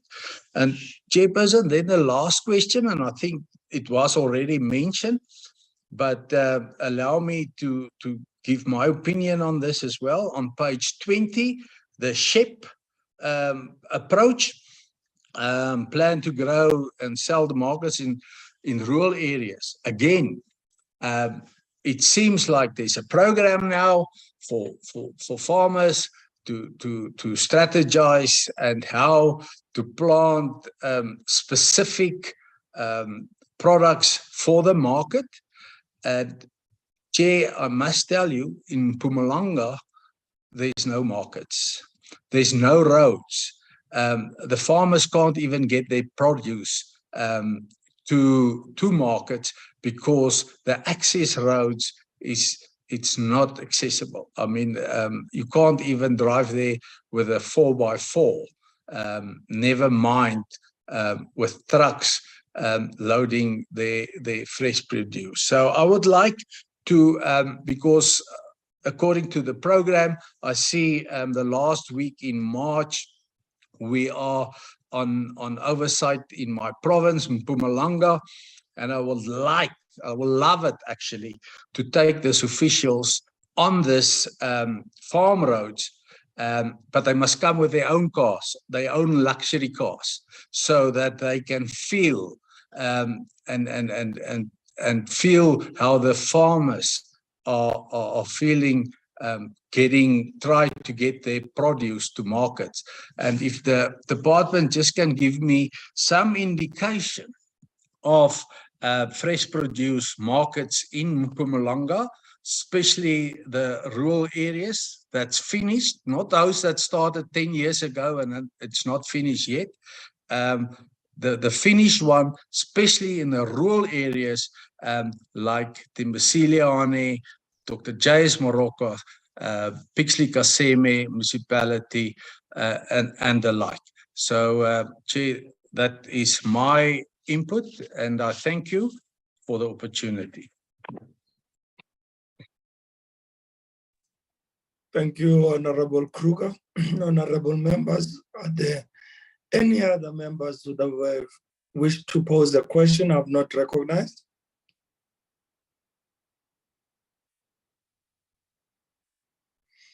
If not, honorable members, we'll hand back to the department for responses. Deputy Minister Kapa and Deputy Minister Skwacha, you may proceed.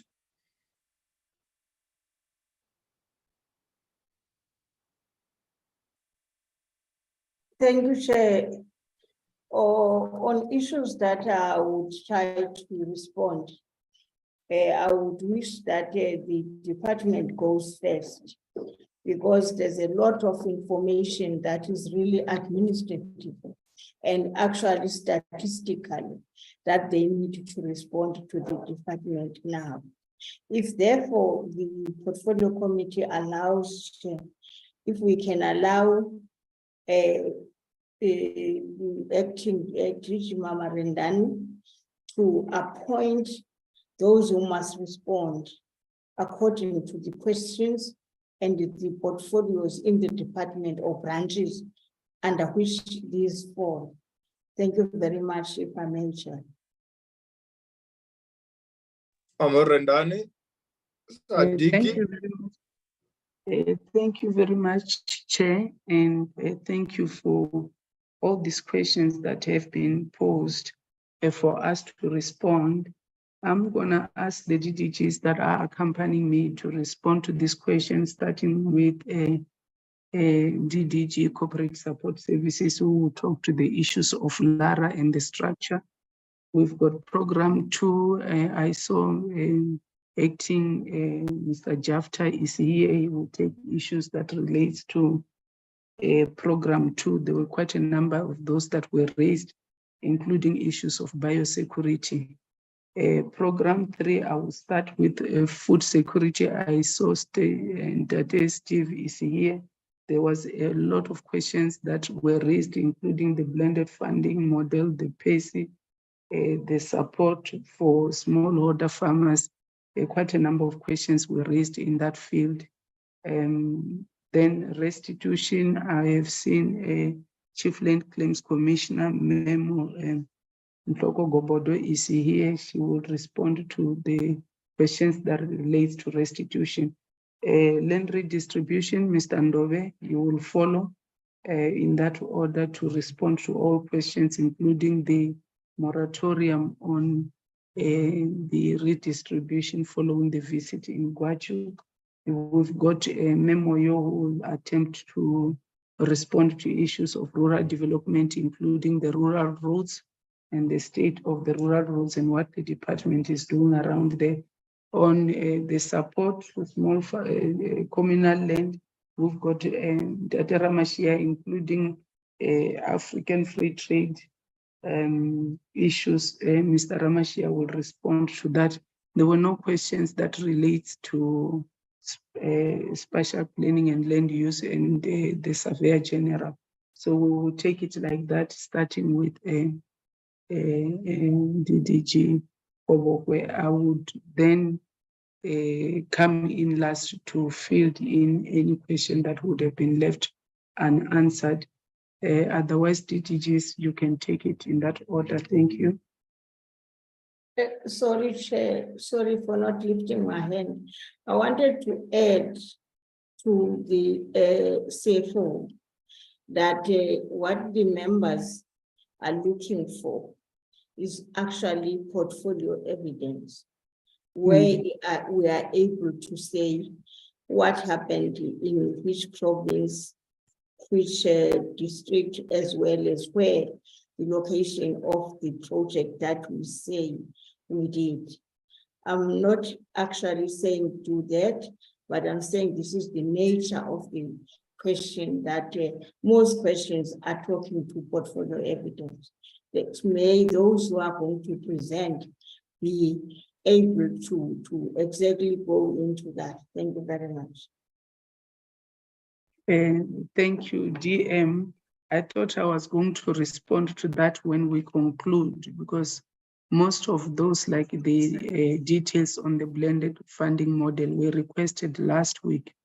And those are some of the things that we should have already submitted, but I thought as we conclude, we would then give a way forward on how do we and what must we submit following this meeting to the portfolio committee. Thank you, Deputy Minister. Can DDG Kgoboko? Thank you. Thank you, Honorable Chair, Honorable DM and Acting DG and colleagues. I will respond to the question on the agency.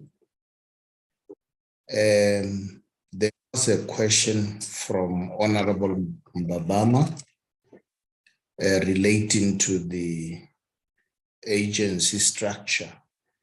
When we talk of the structure, we are referring to the organogram. In other words, the organogram which shows what the functions will be and the components that are part of that organogram and what their focus will be on, and the bodies and the salary levels. And when we talk about the chief director, we refer to salary level 15. At the moment, in terms of the organogram, which has been finalized, this is headed by a chief director level. And commensurate with this, there was another question to say, how are we going to actually capacitate that organogram in terms of bodies?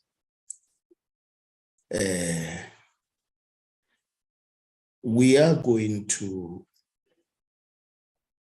for example, the process of identifying officials within the department. As you know, honorable members, that we have what we call supernumeraries in the department, and some officials have already been identified to be deployed to this structure. But that process will not be able to complete the capacitation of that structure. And that is the reason why one was saying, as we move forward in terms of the fit for purpose organizational structure, we will also be able to, because some of the skills that will be required may be specialized, and we will then have to go to the market to advertise, to get people to fill in that. So that is how far we have gone in terms of this organogram. Thank you, Chair.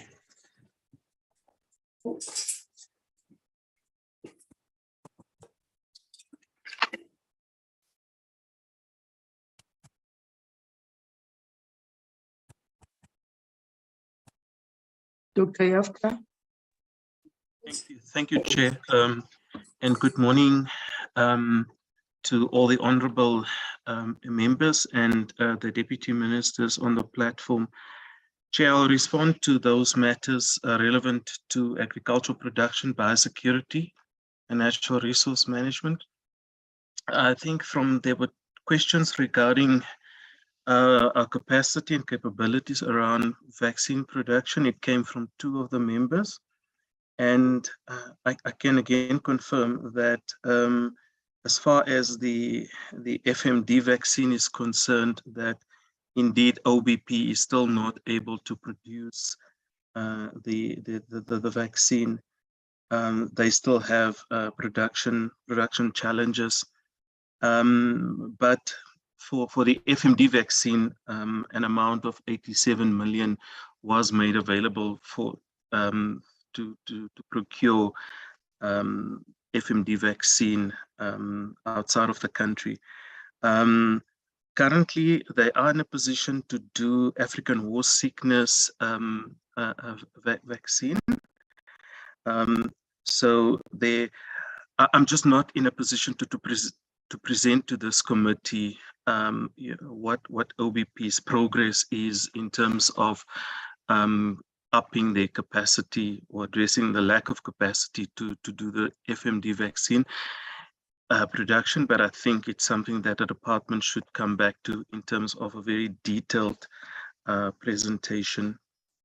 Then, Chairperson, in terms of the citrus dispute with the EU, in terms of the update, you may be aware that the department, through the DTIC as a lead, has requested for consultations with the EU, which is the first step in the formal WTO, which is the World Trade Organization's dispute settlement process. So that consultations took place, I believe, in September last year, where so it created an opportunity for the department to understand the EU's new regulations and to get responses on predetermined questions which which South Africa had on these new regulations. We have subsequently received those replies from the EU. In between, Chairperson, there was quite a number of engagements via the Office of the Minister as well as the Minister of DTIC to see if there isn't a political solution available to address these new regulations, but that has not yielded a positive result or an opportunity for South Africa to be released from these new and very cumbersome measures for exporting citrus to the EU in the new year. So the next step, Chairperson, in the dispute process is then to ask for a dispute panel to be established.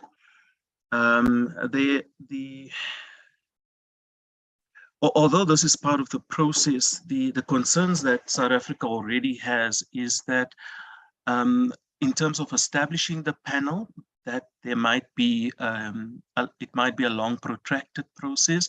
And even at the point at which a panel would then make a decision, it will not necessarily yield relief, because at the moment, the appeal or the appellate body under the WTO system is non-functional. So we anticipate that the EU will firstly draw it out as long as possible to tire us out. And then even if a decision by the dispute body then goes against it, they will lodge an appeal, which they know would not go anywhere because the appellate body under the WTO process is not existing or not functioning.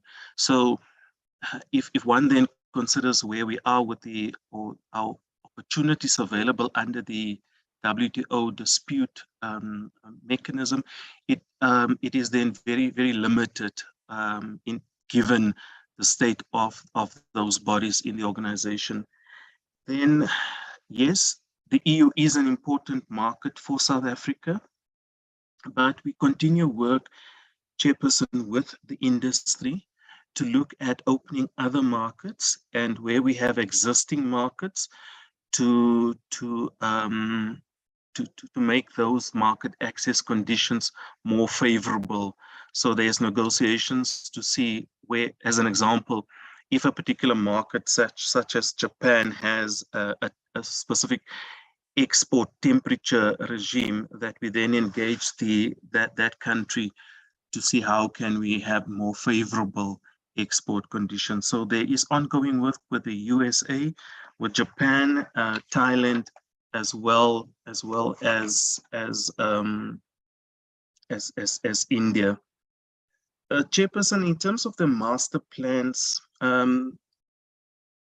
the questions around the lead and who is responsible, and then also, you know, the impact such as the inflationary pressures, transportation, and as well as transformation is very detailed information that I think, as we are working with the DTIC, that we really need to obtain all of that information from the DTIC, or perhaps branch EDTM has that information available. But if not, then I think it's also the detail that the department should come back to the portfolio committee on. But as for program 2, our work, our contribution, specifically around the poultry master plan, is to negotiate on the sanitary conditions for trade to happen. So, but I can admit that on the other areas, I think we ought to come back to the committee on. Chair, those are some of the questions that I've noted for program 2. If there's one that I have specifically missed, then I can also be reminded of those. Thank you. Thank you, Chair, and honorable members of the Portfolio Committee. My name is Elda Mchiza. I'm here representing DDG Nasele for Food Security and Agrarian Reform branch. I have noted, Chair, the questions, in particular with regards to blended finance, the questions that came from Honorable Breed. Let me start responding to her questions. She asked, what is the purpose for blended finance? Because in the previous reports, it was said that the goal is exclusively to support smallholder and subsistence. And I want to really correct that, because blended finance is a program that we have developed to commercialize black producers. The target beneficiaries are your smallholder, your small commercial, as well as your medium commercial black producers. This is the effort to try and increase sustainable commercial black producers in the sector.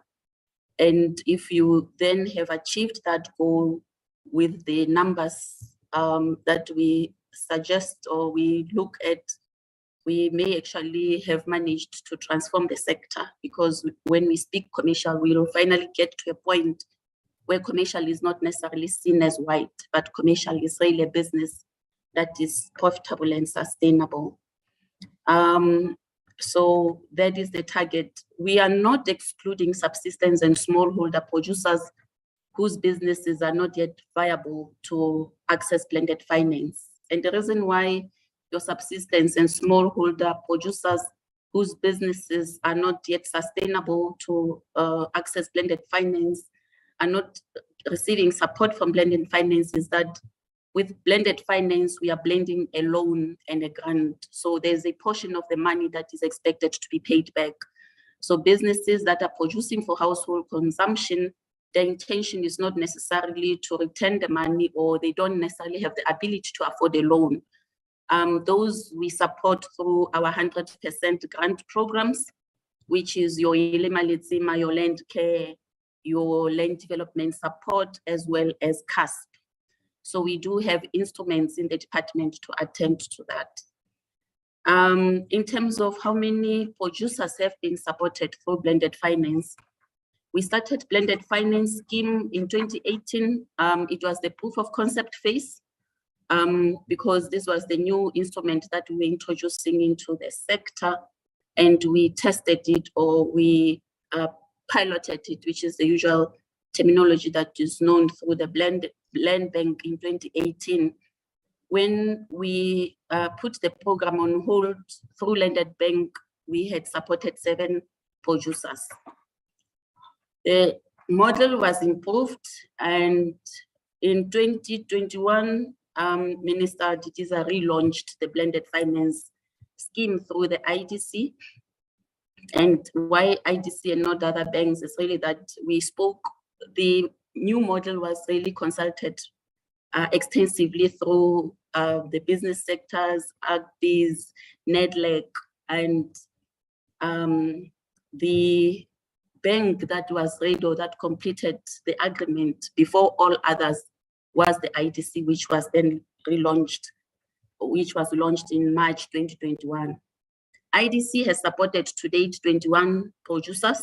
All provinces are covered except your Northern Cape and Eastern Cape in the 19. So we will be able to provide the detail of who has been supported. In the pipeline, they are having 27 transactions. Now, when we are talking about a pipeline, it is transactions that have passed the criteria for qualification, and they are now in different stages of assessment through the bank. And we will also be able to share that information. We then relaunched the Land Bank after the 2-year of non-operation. This was a significant launch last year in October, which signified the resumption of lending by Land Bank. And since the launch in October 2022, Land Bank has supported an additional 7 transactions. So we would be able to share that information as well. In total, we can say we have commercialized 14 producers in the Land Bank. Now, when we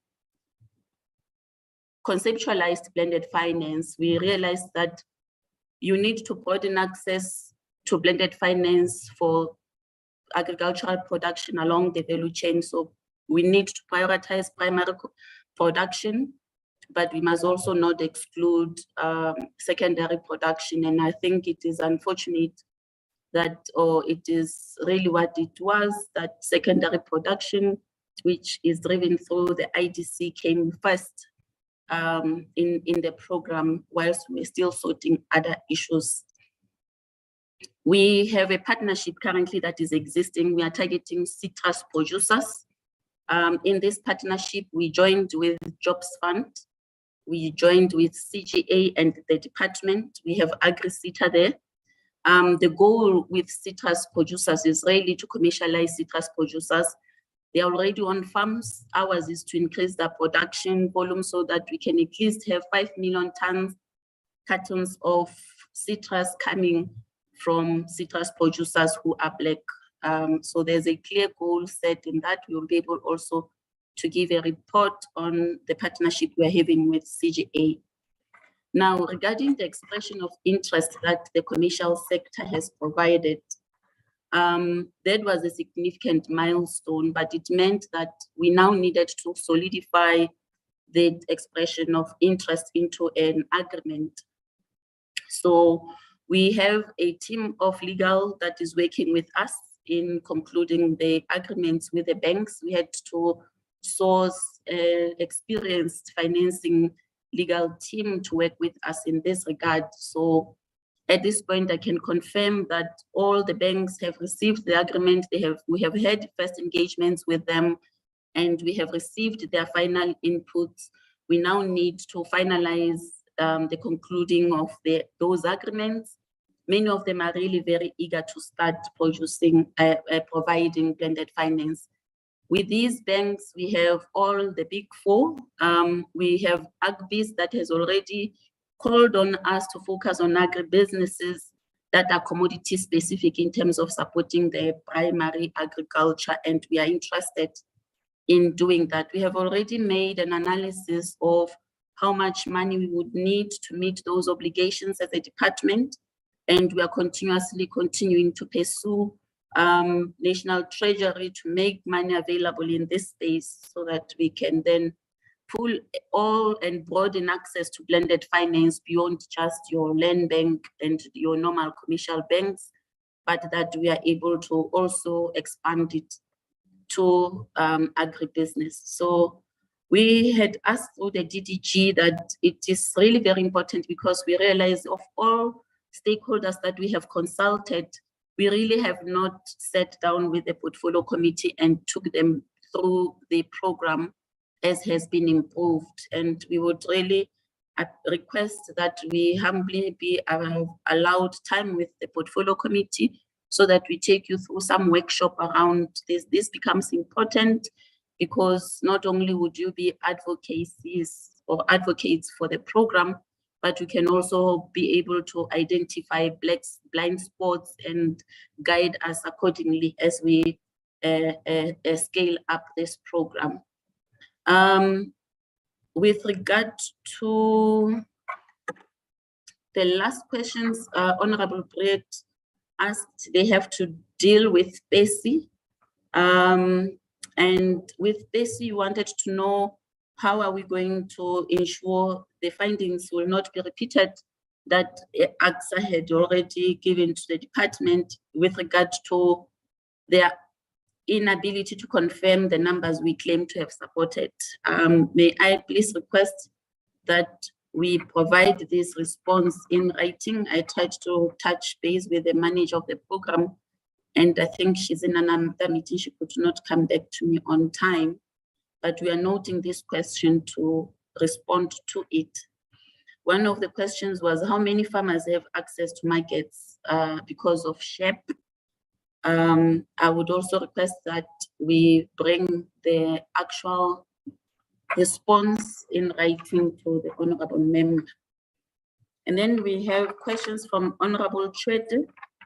Honorable Chwete was asking, how do we monitor the distribution of funds given for blended finance? I have indicated the number of partners that we currently have agreements with. We have an administration, the fund administrator at the land bank. So land bank is performing two roles. We have a fund administrator there, and we have the land bank as the financing institution. So the fund administrator has an agreement with the department which is separate from land bank as a financing institution. So on monthly basis, they give an account of how much money has been transferred by the department and how much money has been disbursed per drawdowns by the respective partners that I have mentioned. So that is one way of monitoring. We get monthly reports. We also have an established steering committee, which then provide an oversight in terms of the financial performance of the fund. We have direct reports that are coming from the institutions. We get a direct report which includes finances from the IDC, from the land bank, and from CGA at this point. Those are the questions with Honorable Chete that were relevant to us. And then we have Honorable Mbabana. Honorable was asking, what is SHEP and what is it that we are doing exactly? SHEP is really an extension methodology that focuses on teaching farmers to produce for markets. And you would want to say, but that is common sense. It is common sense, but it is not necessarily common practice. Most farmers produce and then they get stuck to say, can you find markets? They have crop that then rots because they are now unable to get access for their cabbages or their spinaches and so on. So the extension officers then train them on being market focused first before they produce, understand what the market wants. They do market surveys, they teach them how a market survey is done, they take them on excursions, and then how then to close contracts with those markets that they have identified. So there's quite a number of farmers who have been empowered in that regard. Added to that, to support SHEP through CASP, We then teach them. We are having a partnership with PPECB, where they go and do audits of farms just to look at the safety and quality controls of their produce. After the audits, then they would be able to tell the farmer what needs to be corrected to meet the market demand. So that program, with after those workshops and audits, then the farmers are being audited and they are given an SA gap certification. So we are able to tell you how many farmers are currently working with us through PPECB just to get them to have SA gap certification. But beyond the certification, I think what we are seeing coming from those training is really a change in behavior and a change in which they're able to manage their farms and how they then have an understanding of even the chemicals and how they should be stored and so on. Honorable Babana also, I think that was the only question that I picked up from yourself, ma'am. And then we have a question from Honorable Montwedi, I think with regard to what are we doing about primary agriculture being commercialized. I had indicated our drive to bring on board your commercial banks. We have Land Bank on board. But what we have also noted with Land Bank is that they have been, one would say they have rusted, but it's really not about a rust. It's more really around what you refer to as attitude. But we picked up that the attitude is really around their norms and standards. We have, in the agreement, we have built a clause that requires the department to be notified of all the transactions that have been rejected, so that we are able to understand why is it that black farmers are unable to even access blended finance. And because blended finance is not only the support instrument that exists, we do have 100% grants. We then can refer those farmers to the provinces for the gaps that have been identified by the banks to be closed through CASP, land development support or land care. So that is also one way of us trying to increase a pool of primary producers accessing blended finance. We would be having a workshop. We're in the discussion with the Land Bank. They said soon, but we couldn't hold one this week. We will have one next week.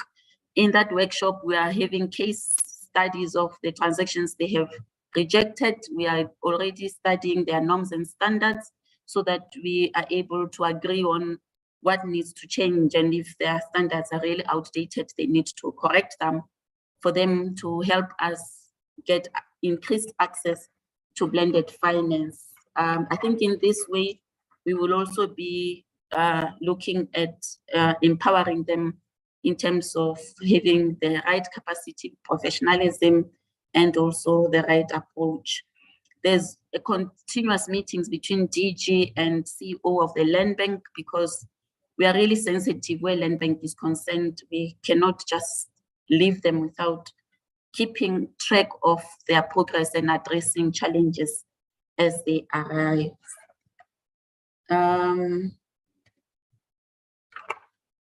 Those were the questions that we received from Honorable Montwedi. I have noted the question around CASP. And I'm not sure why the report was just focusing on the placement of graduate. You are correct, Honorable. CASP is really a comprehensive program. We provide infrastructure for farmers, we provide inputs, we help them with agro-processing, we take them from, we train them, we avail mentorship, and we strengthen extension support, market development also. The work that is done through SHEP in a number of areas around the visits that needs to happen is paid through CASP.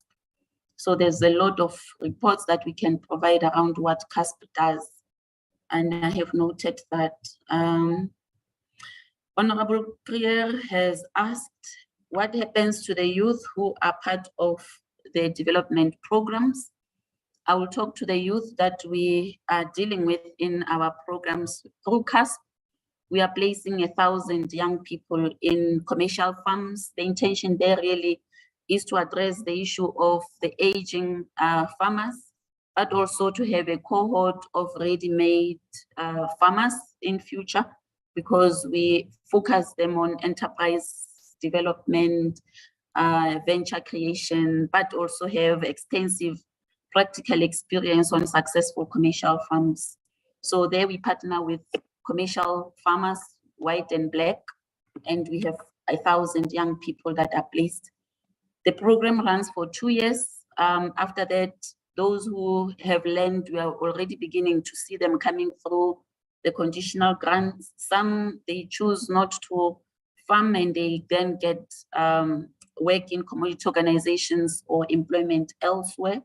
But probably what could then happen is an account as a report on what really has happened to the young people that has received support from our programs. And I was just giving an example of one. There's many programs focusing on young people, and we would have to provide that information probably in writing.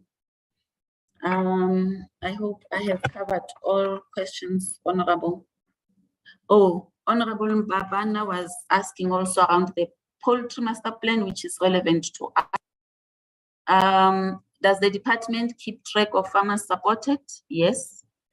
We are working with the DTIC. The poultry master plan is driven by Minister Didiza and Minister Patel. So there's already a structured team that focuses on the different pillars of the poultry master plan, and our involvement there is around the transformation and the black farmers in particular that are supported. We have a detailed database. We've agreed to have one database on poultry farmers that are supported, and we can give the PC the numbers in terms of progress. There was a target of 50, and 50 was really mainly based on the resources that are available. But there's more the merry, and we are seeing the involvement. Most of them are supported through your CASP, your Ilimaletsema, and we have about 9 of the 19 that IDC has supported. Those are poultry producers. The track is also on the farmers that are supported through the industry, SAP and so on. So the answer is yes, we are keeping track of those. We are making provinces aware that they need to also bring in those that we have supported in the past, because they are already sitting with infrastructure for poultry. And we are beginning to then have a national database and baseline around who are the poultry producers. If they are black, what is their capacity in terms of the total chickens that are produced or the total eggs that are produced in the country. So there's a structured approach on the poultry master plan, which is led by the ITC, and we are participating in it. Okay, I will stop there, Honorable Chair. I think those are the questions that were referred to the branch food security and agrarian reform. Thank you very much.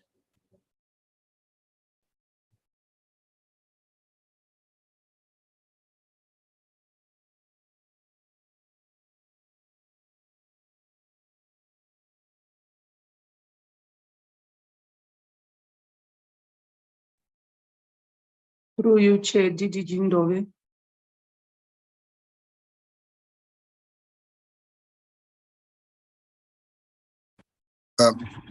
Thank you so much,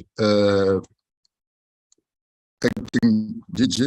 Let me greet the chair, members, my colleagues. I've got a terrible or unstable network where I am. If it is acceptable, can I switch off the camera?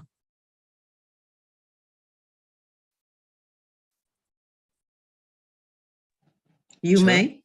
You may. Thank you. Go ahead, Bondo, you may. There's only one chair, Mama Babama. Ndibawulele Diba bedukunceda.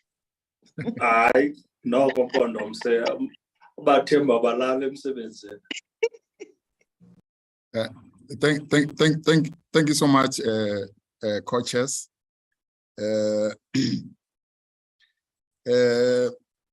My name is Terry Ndove. I'll be responding on matters that relate to land redistribution.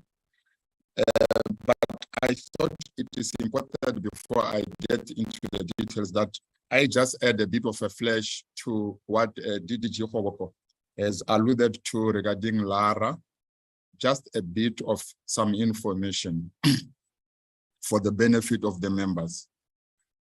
The concept of Land and Agrarian Reform Agency has been there for some time, but it was uplifted by the report of the Presidential Advisory Panel on Land Reform and Agriculture.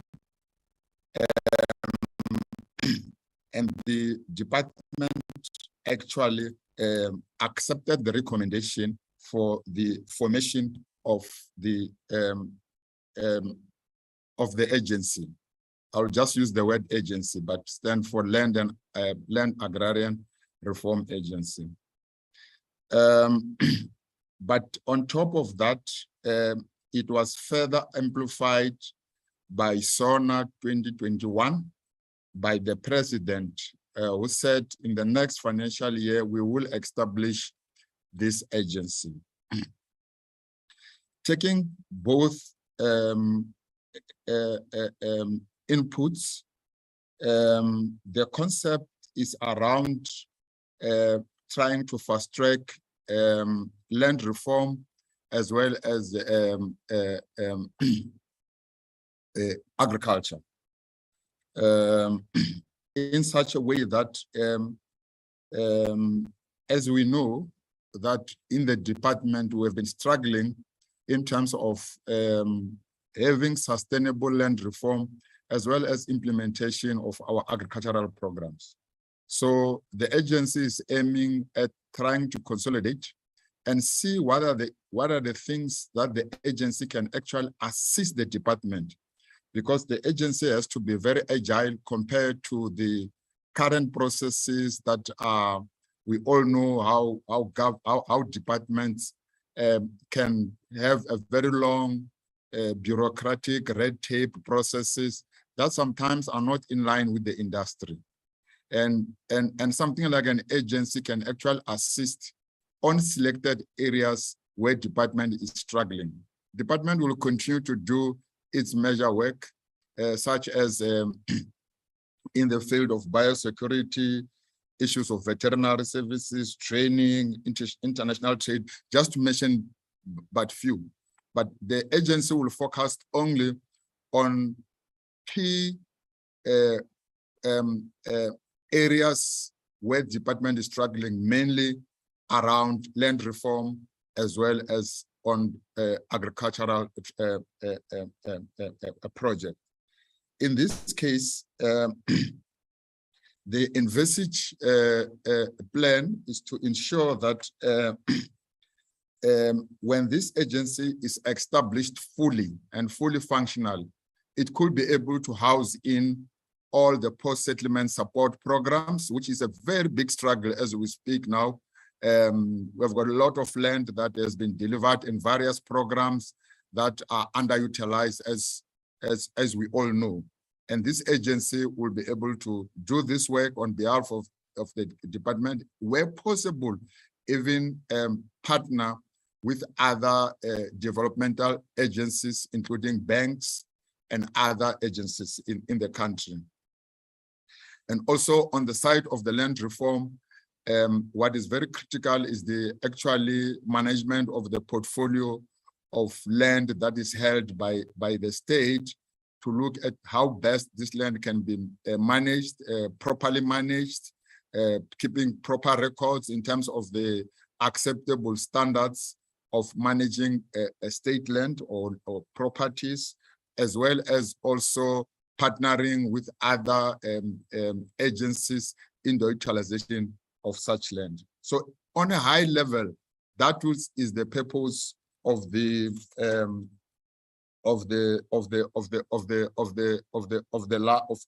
agency.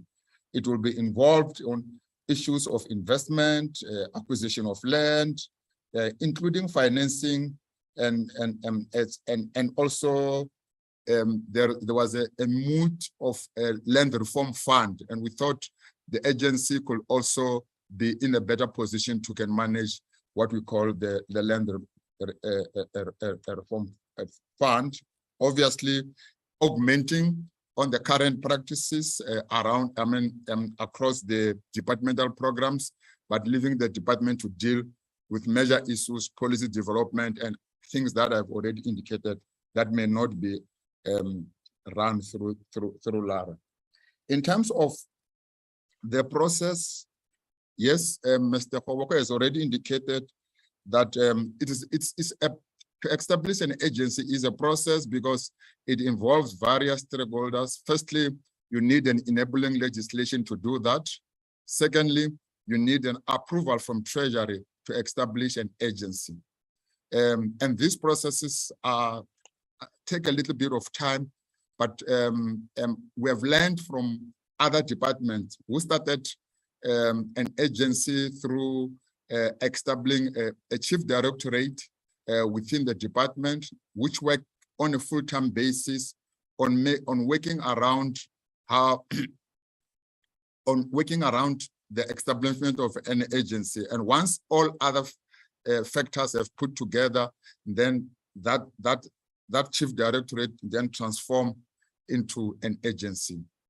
That is the plan that the department has, and that is what we are currently implementing and working on that. And what was called the chief director is actually a chief directorate with some staff that are going to man that structure that is going to be working full-time to ensure that all the necessary requirements for an agency to be there are again. But on the same time, because of we also want to pilot, we will also on the other side try to see what other project we can be able to implement while working for the fully-fledged agency as we move forward. I thought I should just add that to what DDG Koboko has actually alluded to. Back to the issues that directly affect my portfolio, the 700,000. I think there are various members that have said, made comment and some question around the 700, starting with Honorable Klape. Let me indicate, before I get into responding, just to give a background also, what is 700? 700 is just a name. 700, the government took a decision to release land, identify land which is underutilized, release it for utilization by farmers. And then what has happened in the Department of Agriculture, Land Reform and Rural Development? Land was identified around 2018, 2019, and that land was the land that was vacant or land that was underutilized, and in many cases, the land that was not even properly allocated. So some of the issues that Honorable Klape has actually indicated, yes, they fall within that, except that there is no new land. It's an old land.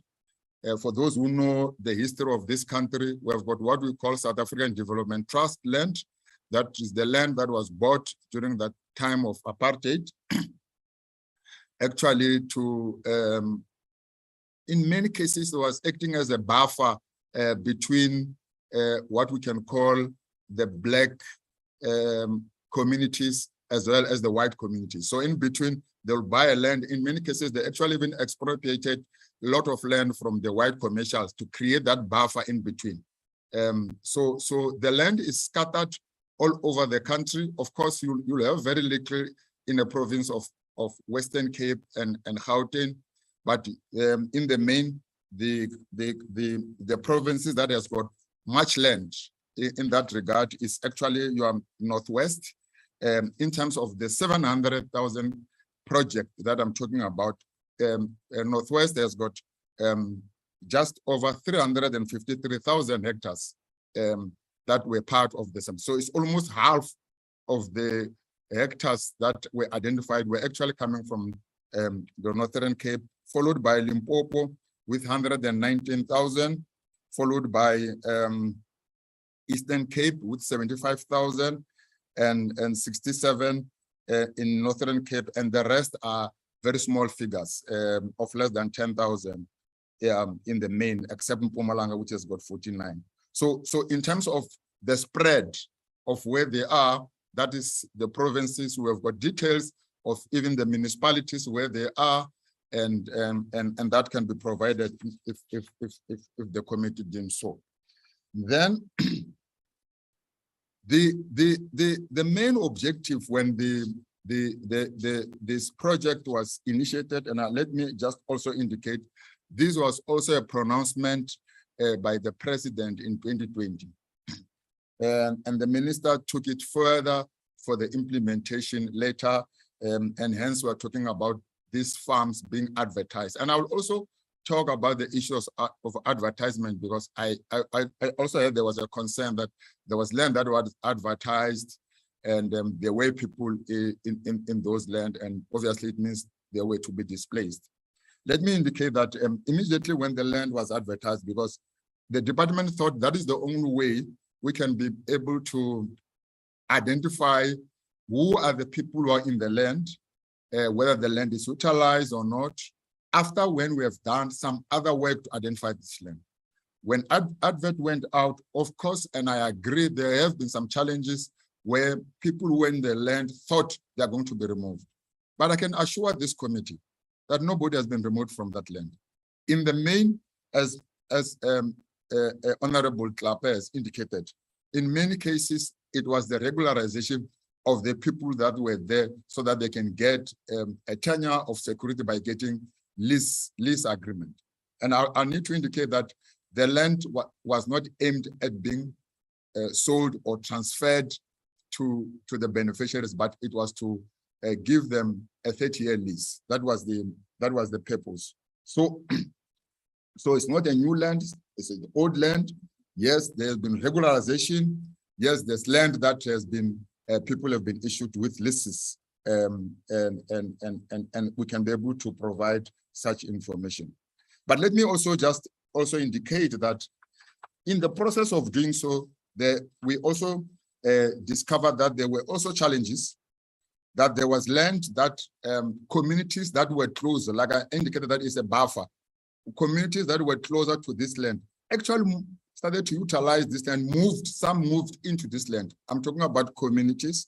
So in terms of our understanding that when communities utilize this land, there's no way we can, even though they were not permitted to do so, but we have to regularize that process. We're talking about 167,000 hectares of that land that actually is used by the neighboring communities. We also have got land that, although there was a process of ensuring that all the land claims are not included in the land that was identified, but later on there were some pockets of land that had some land claims on it. And obviously, that land could not be redistributed. We also have got land that has got issues of tenure, especially your farm dweller or labor tenants. Again, we made sure that those people are prioritized and that land is not redistributed for any other thing than to address the tenure security of those vulnerable communities or people that have been staying on those land. So that has happened. There was also land that previously there were commitments by a department to donate this land to certain communities. I'm talking about 36,000 hectares of land, which now the process of finalizing those donations actually commenced through this process. And the rest was the land that was leased out to the communities. Maybe it will also be correct that I talk about issues related to Guachu in this case. And I'll also address the issue related to the moratorium that was referred to by Honorable Chete. Guachu, for some reason, was advertised. And upon further engagement, it became clear that it was an error that that land got advertised. And the department withdrew the advert and hence allowed the other processes to continue in terms of resolving challenges that most of us know in the Guachu. So maybe the issue of the moratorium maybe was referring to not to continue with the allocation under the 700. I'm talking about Guachu. That is the only thing that I can explain with regard to the moratorium that Honorable Chete referred to. I don't know of any other, like she has already also correctly indicated that there was an advert of farms, or there have been adverts of farms being advertised for reallocation, for allocation in the Eastern Cape. And that is happening. There's no moratorium in terms of that, but there are specific issues that relate limited to only Guachu, which was part of the 700. And amongst them, there was also one property that belongs to Mr. Rahasi, a famous case that we all know, that was also withdrawn. It was also an error for it to have been advertised. And that, with all those figures that I've given, they come back to 679 hectares, 1,000 hectares, which is better known as a name to be 700,000 hectares as a project. I hope I've dealt with the issues raised by Honorable Klape. If there's anything, I'll pick it up again as I move the different question.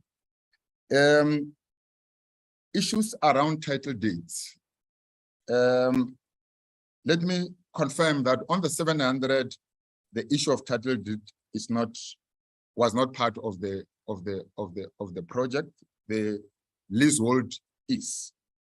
Let me indicate that government or department around 2009, if I'm not mistaken, took a decision to move from other programs of redistribution that we had, which I believe the committee is familiar with. We started with SLAG some other time, and we ended up somewhere with DALRRD.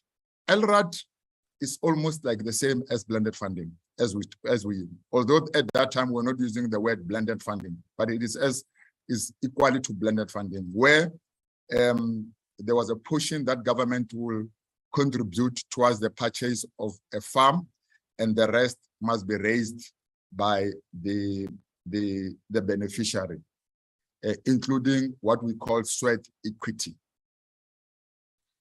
We all know, with the benefit of the hindsight, that there has been serious challenges in that program, where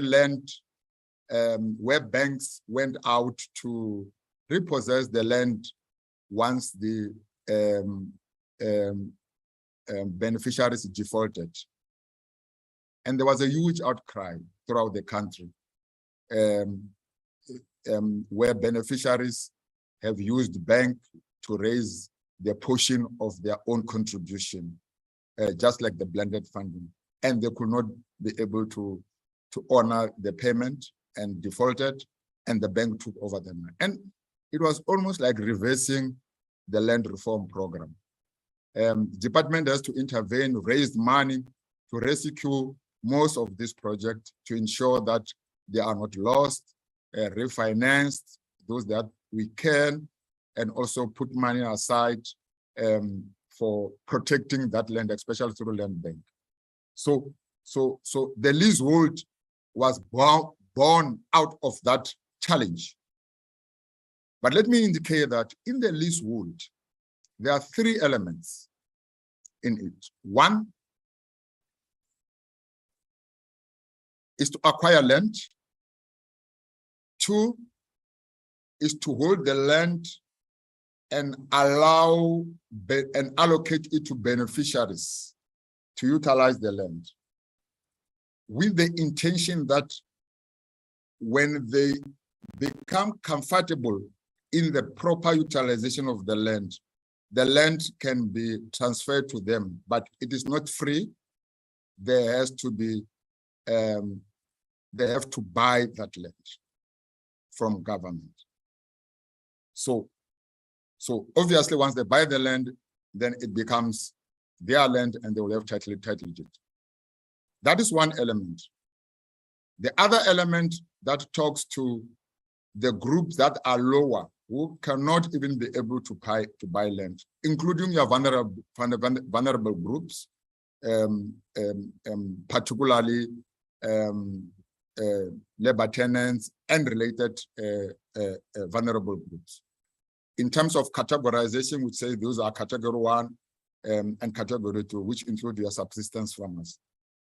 In those cases, land is being bought and in many cases transferred to those people on title without any payment, except the land that is deemed to be semi-commercial or commercial.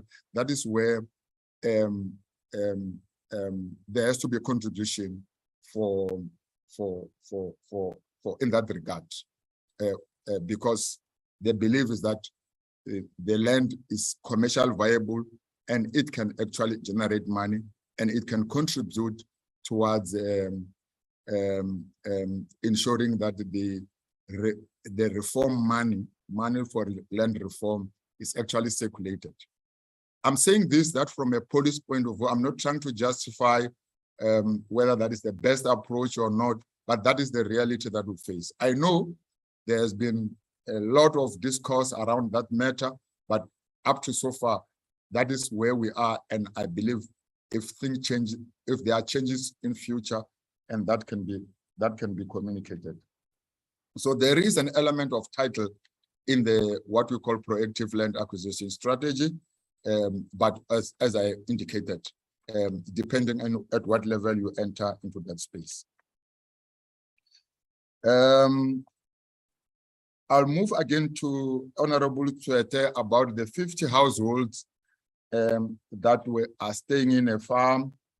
I don't remember whether there's 2 farms or 1 farm, but that I don't think that is important. What is important is that there are people on those farm or that farm that have been staying there for over a period of time, and that farm has been advertised. Let me indicate, I would want to get the details of the farm so that I can also talk on facts, but I can just indicate what is our practice. When we purchase a farm, the first thing that we do when we identify a farm is to conduct what we call land right inquiries, to establish whether there are no people who have got certain rights even before we purchase the farm.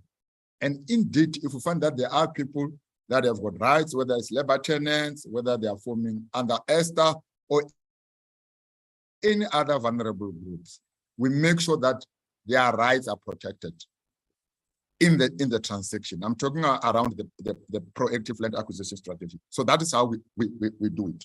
So in many cases, we will subdivide the farm and have a portion that addresses the land needs and as well as land rights of those families or individuals before we could lease out the other land, if we have to lease it out. In some other cases, when that is discovered and conduct land inquiry and realize the size of the land is not so big, we normally even dispose the whole farm, depending on the size of the farm, to these occupiers, or call them labor tenants, or depending on what status they have in that particular farm. So that is being taken care, because both issues of tenure are within the department. So we cannot be the ones that can violate the tenure rights of communities or individuals, because it is us who's responsible to protect these tenure rights as our function, as our name suggests, as a department. I think I've dealt with Lara. Let me deal with the issue around the 19% and 31%, or maybe in terms of figures, 34,000 and 19,000, which is youth in terms of allocation. This was to demonstrate that in that particular year, we prioritized women and youth. Let me indicate that this 2021 does not include the 700 that we referred to. This is under a plus allocation, which we normally do every year, whether there is 700 or not. So this does not include the 700. So this was to demonstrate that indeed in our programs and in line with the beneficiary selection and land allocation policy, we do prioritize women and people and young people. That I think I'm addressing this to Honorable Mbambane. I think I've already dealt with the issue of Lara that was also raised by Honorable Mbambane. And then on the next one, Mtate Mutwedi, I think I have dealt with the issue of the 700, unless there's something that I may need to add. But from your side, you were indicating who owns the land. I think I've answered that. The South African former South African Development Trust was the owner, and that was inherited by our department. So this land does not belong to DPWI. It's the land that is under the custodianship of the department. I think that brings me to the end of my inputs. If I've left something, I can be reminded, I can come back to it. Thank you, Chair.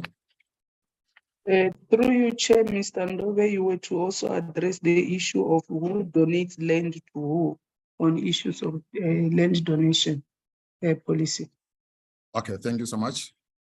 Okay, I missed that one. Like I indicated that I have been struggling with my network here. There was time that it was terrible. Actually, I was kicked out.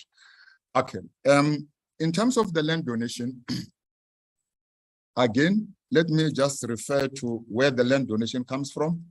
Also, it's part of the recommendation of the Presidential Advisory Panel on Land Reform and Agriculture. At that particular time, it was indicated that there are people, companies, institutions, farmers, or let me say landowners, who want to contribute to land reform. However, there are no mechanisms or systems in place for that to happen. And as such, land donation policy was developed to address that. As to who donates the land is everybody who has got land and they want to make it available to be utilized under land reform. There are corporates like mines. There are landowners that sometimes donate this land. Sometimes they donate it directly to the people that they have already identified. But in many cases, there are cases where land is just donated without any conditions. But before land, and I need to indicate that this land donation is not limited to the department.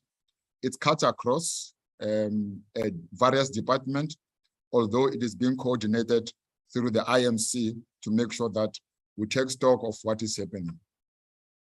Some land are used for human settlement, others for agriculture, and others for other purposes.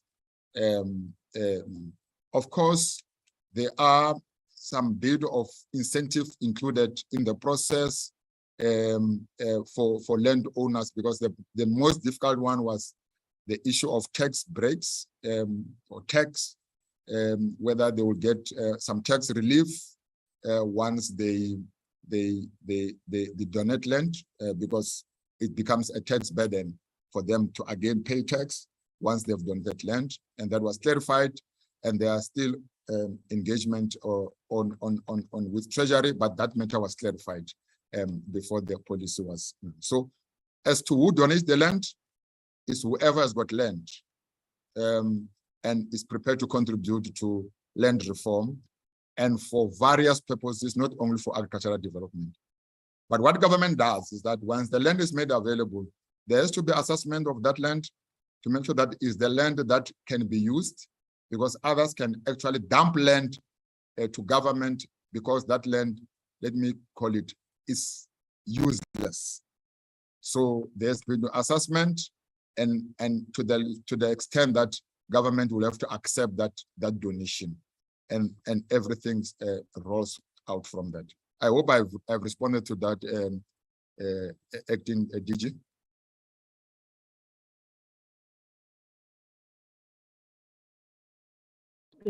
Through you, Chair, I think you have responded to all, but I didn't hear you talk to expropriation bill and what the department position is on it. I think that will be the last one that I think you have missed. Thank you so much, acting DG. The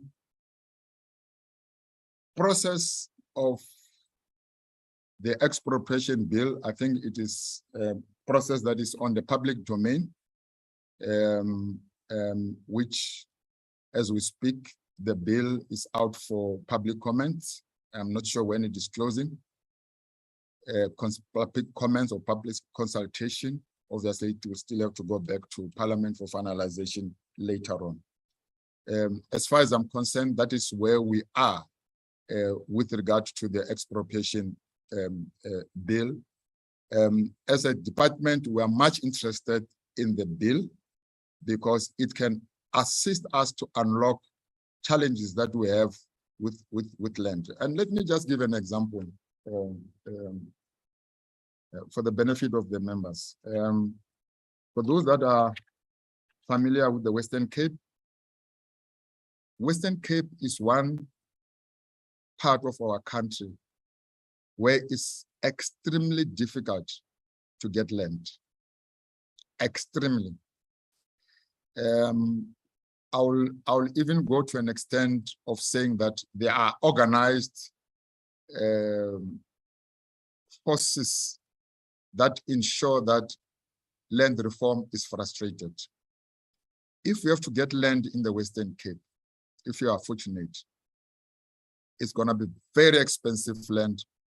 And when OVG assess that land, the owners are not going to accept the offer.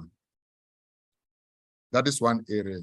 In other areas, irrespective of how much money we have, as long as government, they don't want their areas to include emerging Black farmers on particular areas of the Western Cape. And I'm saying this where in some other cases, practical example, in other cases, which is very recent, we went all the way, the farmer agreed on the price. When we have to sign documents, it changed. And in my own view, I may be wrong, is that he had pressure because it's a prime land. He had pressures from his fellow landowners not to sell to government because we are going to bring in emerging Black farmers into the area where there are no Black farmers in that particular area of the Western Cape. So we are waiting with great interest for the land expropriation bill to be passed into law so that it can actually contribute to the enhancement of land reform as well. Thank you so much. Chair, on a point of order.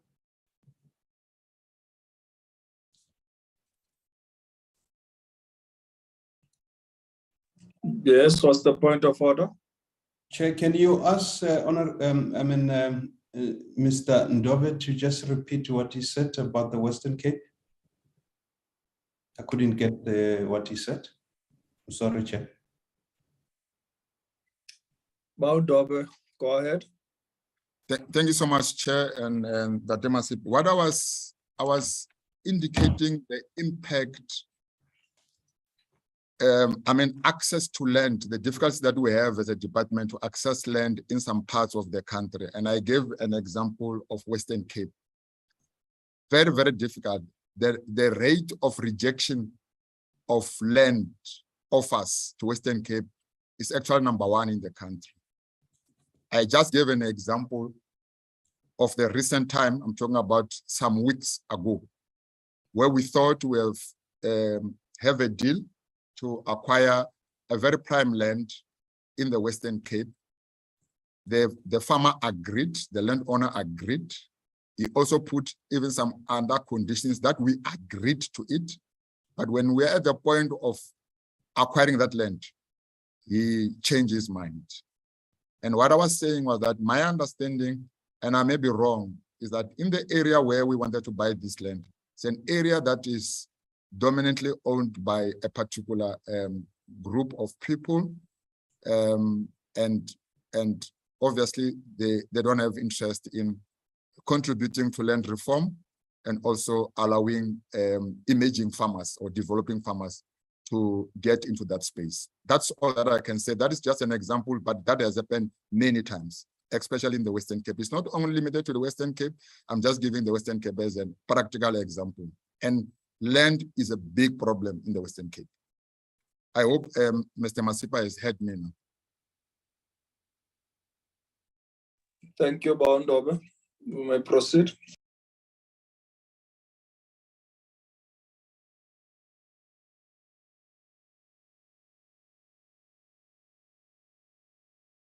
Through you, Chair, DDG Ndobe was finished, CLCT. Good day, Honorable Chair and Honorable Members. I am not going to be long. Good day to the Deputy Ministers, Acting DG and the members. I think for me, there was just one question around the prioritization of the outstanding claims. We have a backlog reduction strategy that is in place that requires some approvals, but otherwise we have a plan in terms of how we deal with those old order outstanding claims. Secondly, on the question of the Kramer family claim, I did see the comments made by the family, well, some of the family members on ENCA yesterday, or sometime in the week, I'm not sure the day. We met with the family in August last year, where we gave them a full strategy plan of action with timelines, which was agreed upon by the committee, as in the committee that represents the family.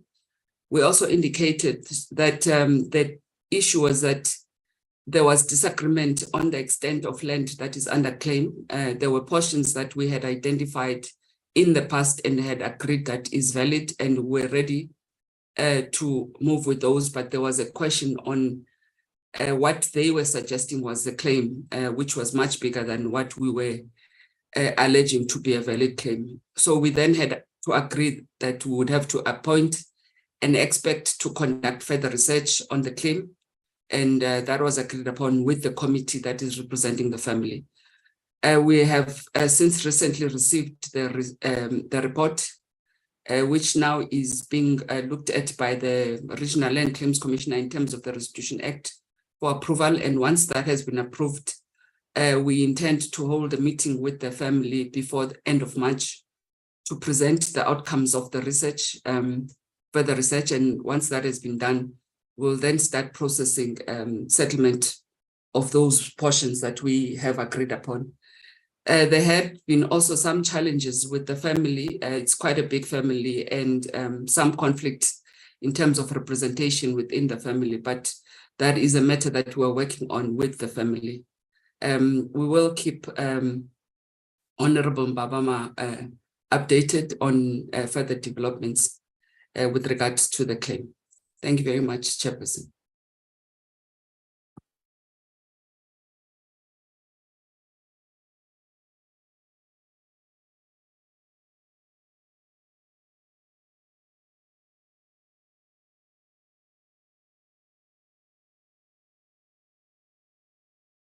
Through you, Chair DGG Moyo. Thank you very much, Acting DG, and good afternoon to Chairperson and honorable members. I'm going to respond to two issues. The one relates to the number of infrastructure projects completed in the current year in response to the SONA. Chair, I should indicate that under the current financial year, our target for infrastructure project as approved on the APP is 69. However, in response to the FMD and the field management project, we have completed thus far 84 projects. I think it was a typing error of 82. It's 84. We do have a project list that we can share with members per province and per district that indicates where these projects are. I could say just in summary that these projects are relating to the River Valley Catalytic Project, to the AVMP and the FPSU, which is your fencing, your water tanks, your boreholes that we provide for your farmers and the farmer enterprises. It is in all the provinces where we have provided this, and pack houses, the construction of FPSUs, and some projects relating to irrigation projects, your macadamia, maize, and some of the commodities. So I think we can give the complete project list of the 84 to members so that you will get the details. So that's where the number comes from. It will also give per quarter of what were the targets per quarter and how many infrastructure projects we have completed supporting the farmers. With regards, that information is readily available. With regards to the rural roads, honorable members will remember last week when we were responding to the current year's SONA, we spoke about the fact that the rural roads project is a project that only commenced in the third quarter of this current financial year. It was a project that we had left it to be managed by the Department of Transport and Roads as it falls under their mandate.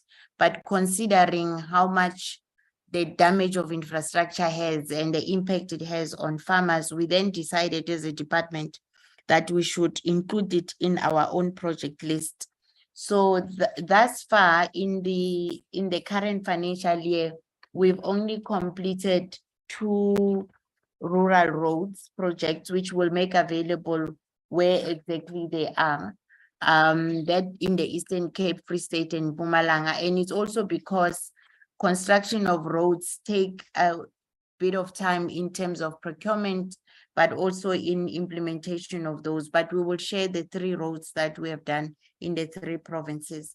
I should just maybe say to members that in terms of South Africa's landscape, the Department of Transport reports that we have 754,000 kilometers of roads.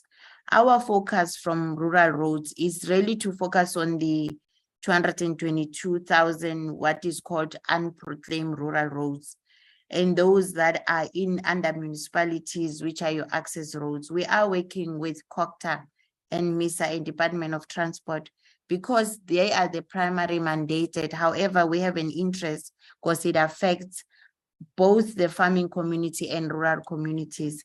We had reported or shared the information in our response to the last week's meeting, giving a list of all the rural roads that we intend to do in the next financial year. So we do acknowledge that the road infrastructure is affecting not only the farming community, but rural communities. But we have to work with the departments that are mandated to do the roads to attend to our sector. So that will be my response on the two issues. Thank you very much. Through you, Chair, DDG Moyo, there were two questions on skills development on whether how many students are from rural areas on your program, NARISEC, and the next one was what happens to the youth after they exit the program. Thank you, Acting DG. I did not touch on that one because the presentation was made making reference to the graduates project that is under program 3. I do note that Ms. Muchiza made reference to it. I can certainly respond on NARISEC, which is the under the current financial year, we had a target of 699 youth in rural areas that were planned to be trained through NARISEC. We then revised the number after the portfolio committee indicated that the number looks minute. We reviewed the number to 1,777 in response to the call by portfolio committee. I can confirm that currently we can account for 1,597 that we have completed the training program, and we can provide the details of which of them are now, they completed their training, most of it in October. From February, they started going to the technical skills, which means they are registered in the different TVET colleges. We can give the details per province, as well as where they will go when they complete this technical training in the various TVET and agriculture projects at the end of the year. Some of the TVET programs they have chosen are in the agriculture sector, in construction, in ICT, in traffic management. Some of it takes 4 months. There are others which take 6 months, and there are those that takes a year. We've got the dates of start of the training and completion, as well as what they will do post those training. We can make that information on a database with the start and end date available to members of the portfolio committee. Thank you.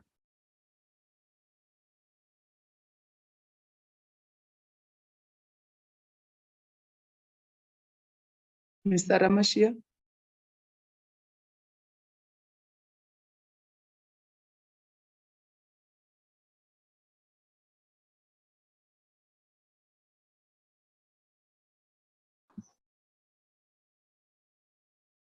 Okay, thanks.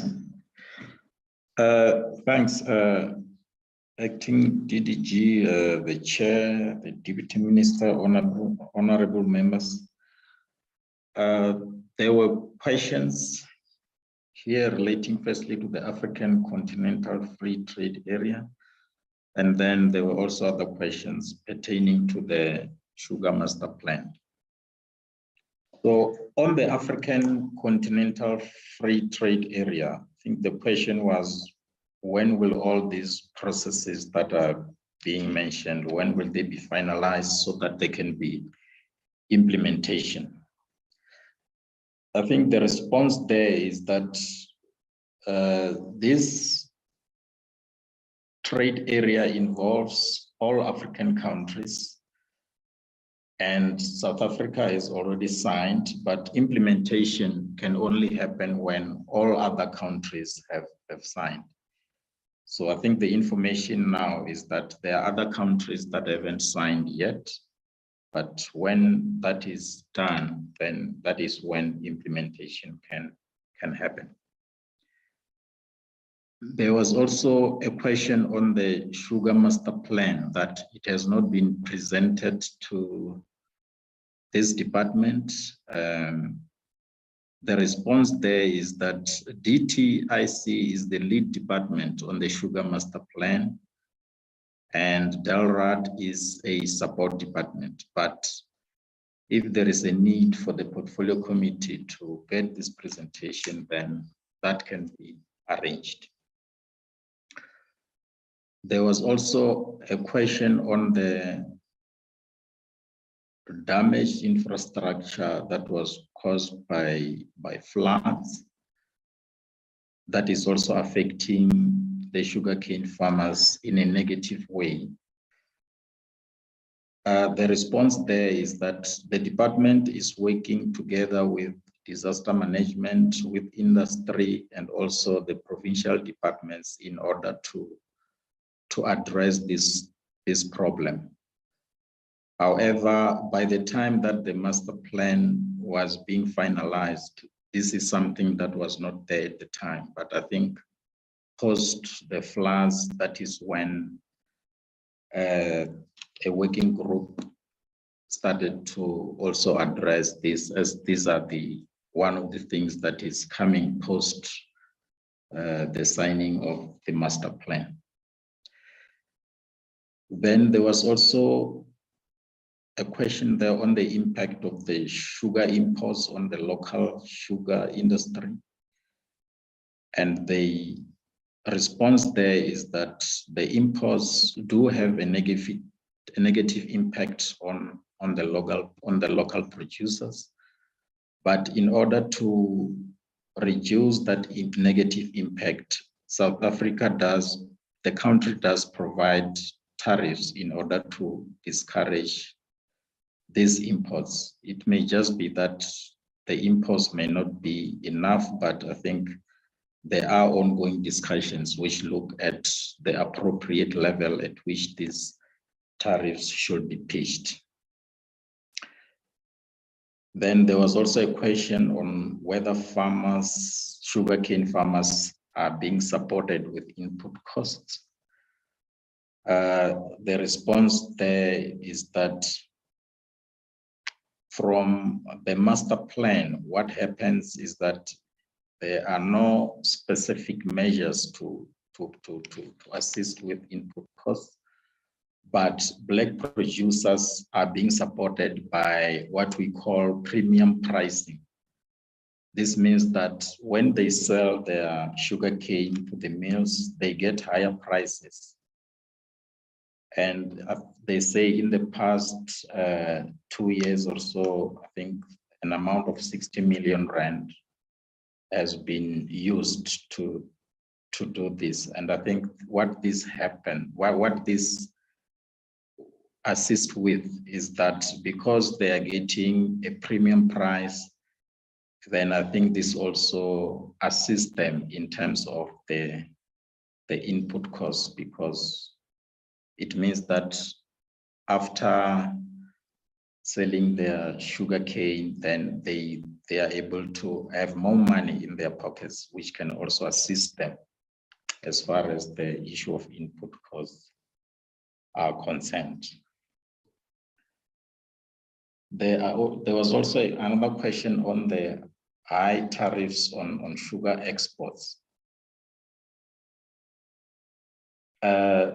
This is something that can be responded to quite comprehensively by the DTIC, but from our side, I think what we can mention is that as far as sugar exports are concerned, the EU favors what we call less developed countries.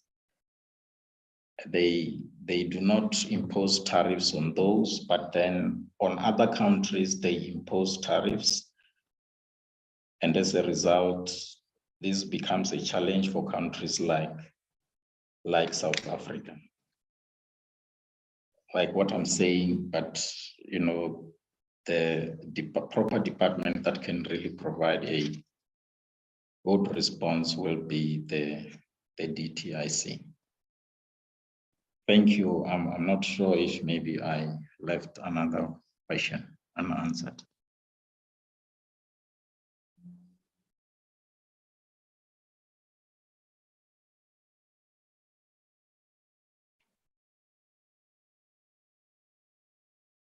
Thank you, Chair. I will try and field those questions that have not been answered.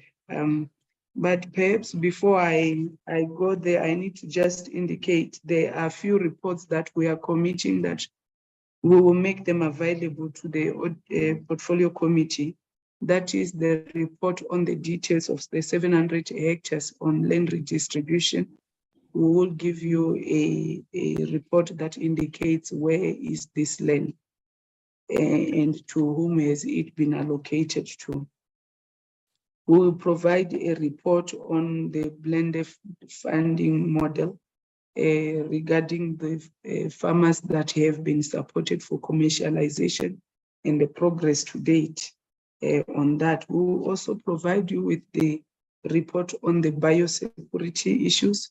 There was a question that was not really responded to properly, where there was a question on the fact that there was a interministerial report on biosecurity that has not been released. If that report is available, I think I am not privy to that, but if it's available, we will try and make it available to the portfolio committee. We will also provide the infrastructure project registers, like DG Moyo has indicated, and the report on the NARISEC placements. And lastly, we will also provide you with the land development support database, so you can see who has been supported where and for which commodity.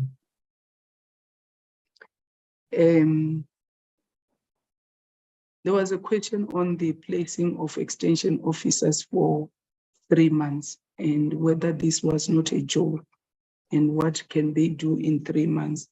This was a SONA commitment of, I think it was year 2021 and 2022. That was announced that we'll be placing 10,000 extension officers. That commitment never came with a funding. And for us to fund that commitment, it was about 3.6 billion that was required. We have been engaging with National Treasury to try and get funding for us to move on with this. In this current year, we had more allocation on our COE. Hence, we could make a provision for the 3 months appointment of extension officers with that saving on our COE.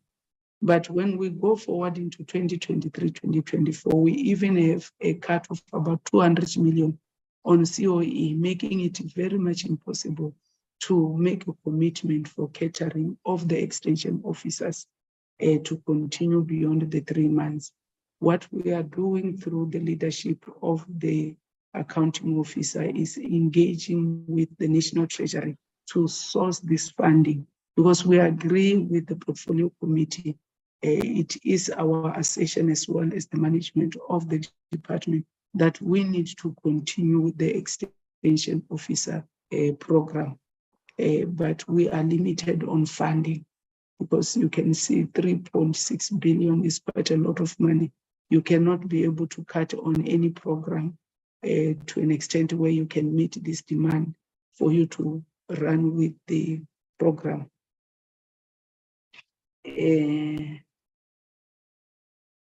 The question on increasing of production on rural land, or what we call communal land, I know, I think Ms. Mishiza, by the time she joined, this might have been already raised because Steve was here from the beginning. But on this one, we are currently having a program that the program Food Security is working on the strategy. So now we're going to implement it, of bringing communal land into production. So it's a work in progress. I think we have started with the development of the strategy, and the consultations are going to be rolled out not long. This is a big project that we think we will be able to be running on this missing middle that has not been well attended to. food security is working on that. I think they might be able to even make a presentation on this if needs, or if there's such a need for them to do that presentation.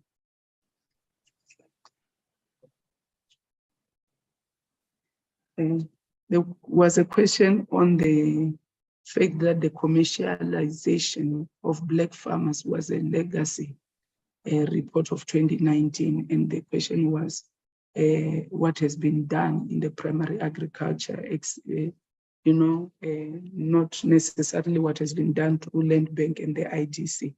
The department does run what we call land development support. And in the land development support, there's a program of commercialization of black farmers that has been running, I think, since 2019.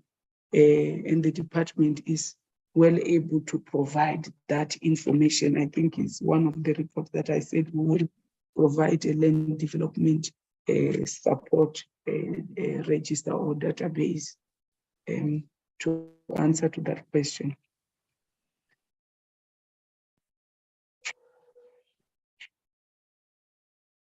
The sugarcane transport problems, we constructed what we call Mkuza Rail in 2020-2021 financial year, and it was launched. Subsequent to that, Transnet was supposed to come in with the issues of resolving the locomotive problem for the sugarcane farmers to be able to deliver their sugarcane using rail. There is high-level engagements between industry and Transnet. It was only escalated to our department last week, and we will be engaging with Transnet and the sugarcane industry on trying to resolve the issue of locomotive provision by Transnet to allow the delivery of the sugarcane by rail. We have noted that you require us to bring POE when we do our presentations, and we will definitely adhere to that as we prepare our reports going forward. The question on PESI qualification raised by the Auditor General, that we're saying we cannot account for the farmers that have been supported. What have we done to address the audit findings? Perhaps first is to try to indicate that the Auditor General was provided with a full database of who has been supported. So there has never been a question on the full database of who has been supported, what have they been supported with in terms of the commodity, the products that they have bought, where did they buy them, when, on which date did they buy, and how much did it cost? Where are these farmers? What are their contact details? That full database was provided. The difference between the department and the Auditor General is the fact that we never kept a hard copy evidence in terms of signed delivery notes of those goods that were procured by the farmers. And the issue was that when we were doing the COVID-19, there was a gap in terms of us knowing where our farmers are, who are these, and then we developed an end-to-end electronic system. And when we implemented PESI, it was purely the fact that we were trying to address some of the loopholes that we have seen when we were implementing the COVID-19. And therefore, we moved and shifted the PESI fully from application to implementation to an automated system. So this part that the AG was looking for, we did not provide for it. So that's where the problem was, but not that there is no a full database of who have been supported, because that is there. In fact, our difference with the AG was that in auditing, you have what we call alternative procedures. So if you're not getting the physical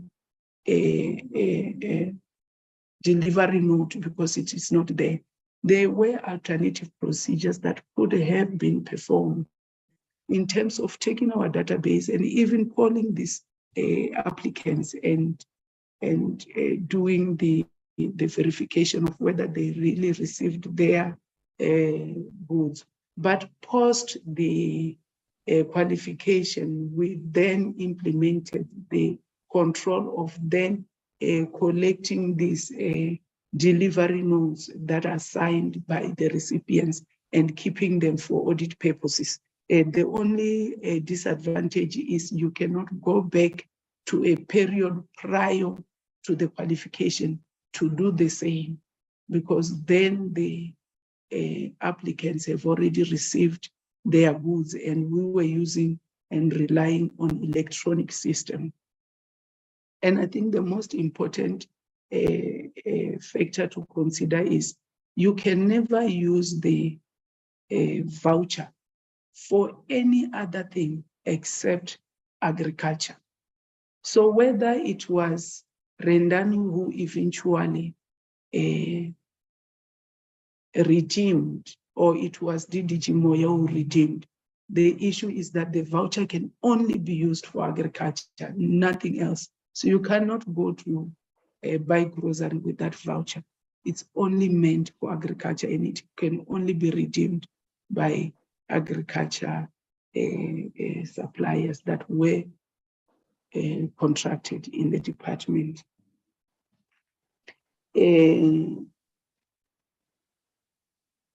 There was a question on how the department monitor distribution on the blended funding funds that are given to the land bank. I think Ms. Mchiza answered that one very comprehensively. A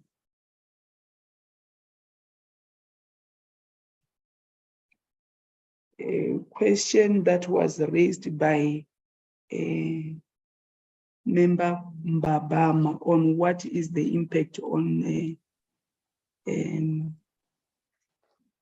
land support on PES, which sectors have been called upon to join as announced by the President on the issues of input vouchers. We have not responded to that.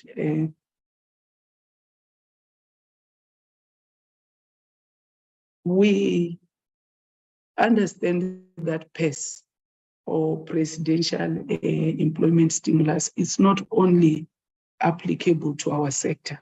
There are also other sectors that have got this employment stimulus going on. So for us, what we know is that it relates to the support on the agriculture sector. So the view is that a president was also responding to the other sectors that must continue with this issue of stimulus. And I think the last one was on the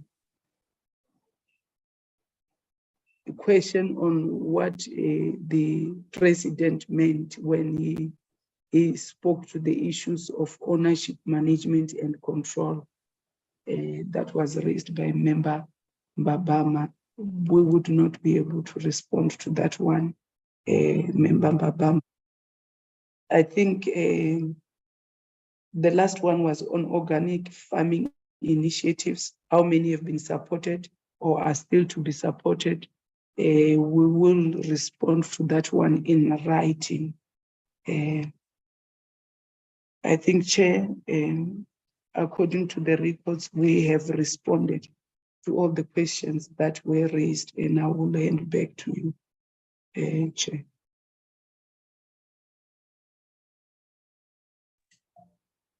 Thank you, Mama Sadiki, for the responses afforded to the committee. Honorable members, with looking at time, we're not going to be able to have follow-up questions, but I will try and cover some of the issues that have been raised by honorable members through this engagement we have had, so that we are able to get some form of real concrete responses that we can utilize in ensuring that we are able to do our work.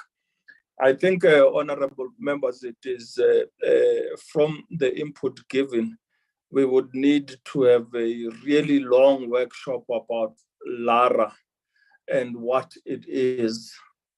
I think the question we need to look into is when is actually LARRRD going to start operating, and if there's funding for it. We also need to look into as to how we are going to uphold the department accountable with this kind of reporting. I think the manner of reporting, honorable members, is totally undesirable, and we will need to see as to how we are able to get proper detailed presentations from the department.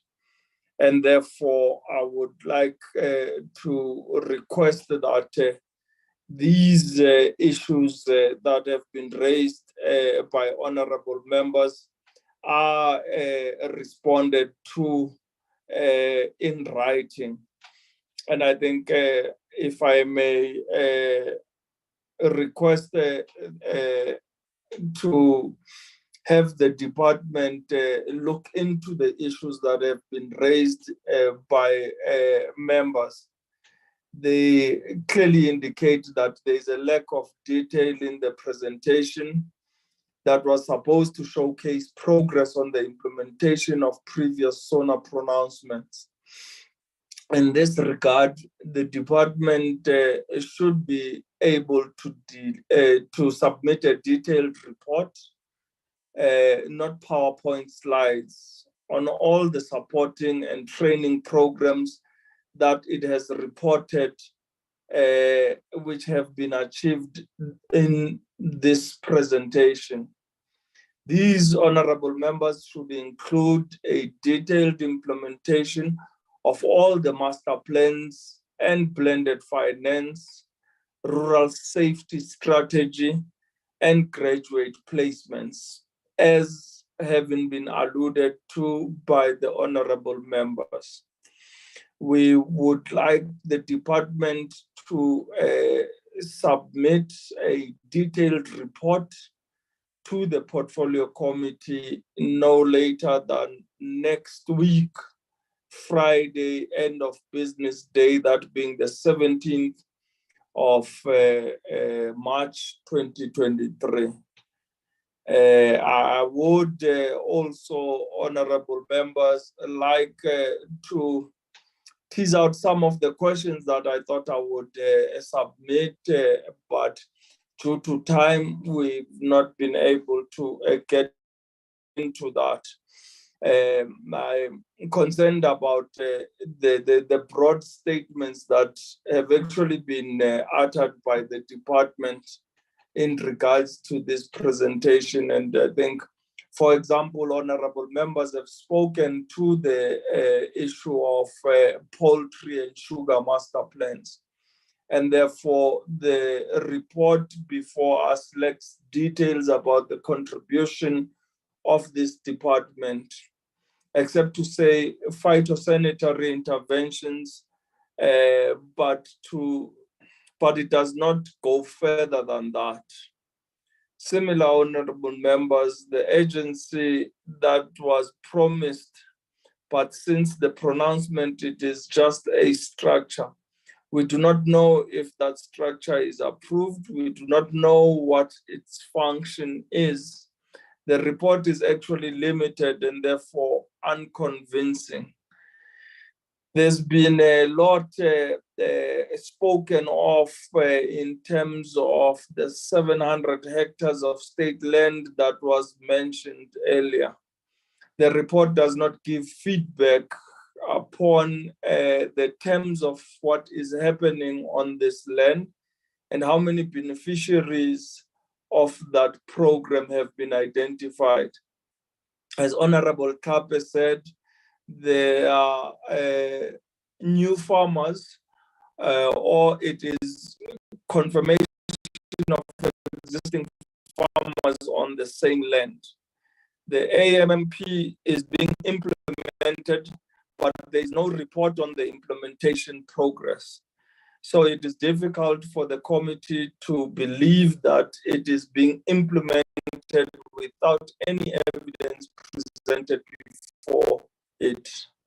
Honorable members, with regards to blended finance, the report states that it created 1 billion grant fund over the 5 years to support producers.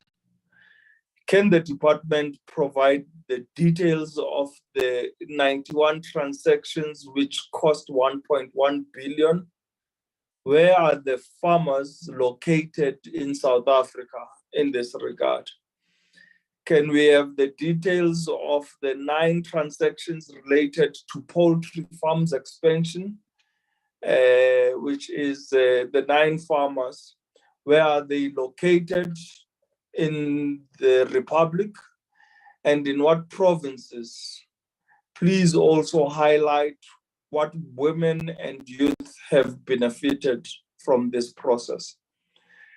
All these honorable members do not say anything to this committee unless the report states where are the beneficiaries or farmers. How have these interventions contributed in enhancing agricultural production? Of great interest, the extent to which these interventions has contributed to the transformation of the agenda, as well as socio-economic impact generally. I think with that said, honorable members, we would request the department to look into these issues that I've raised and respond in writing, as I've said, no later than end of business day next week, Friday. That will be all, honorable members, in terms of the presentation that we requested the department to come before the committee and present. We do have a set of minutes that I would like us to dispense of. So can I request the Secretariat to flight the minutes? Chairperson? Yes, Honorable Treasurer. Chairperson? Honorable Treasurer, proceed. Thank you, Chairperson. With all due respect, Chair, you already indicated that there are no follow-up questions. Yes, Chair, it's not a follow-up question. Indeed, and you summed up very well your summary, and I'm not trying to do anything or to tamper with your summary. I raised my hand, Chair, whilst the latter speaker was speaking before you summarized, but you could not note me then. I'm not sure, Chair, whether I should proceed with my point of order that I wanted to raise then. As you say, it should have been noted then, but you may proceed, Honorable Treasurer.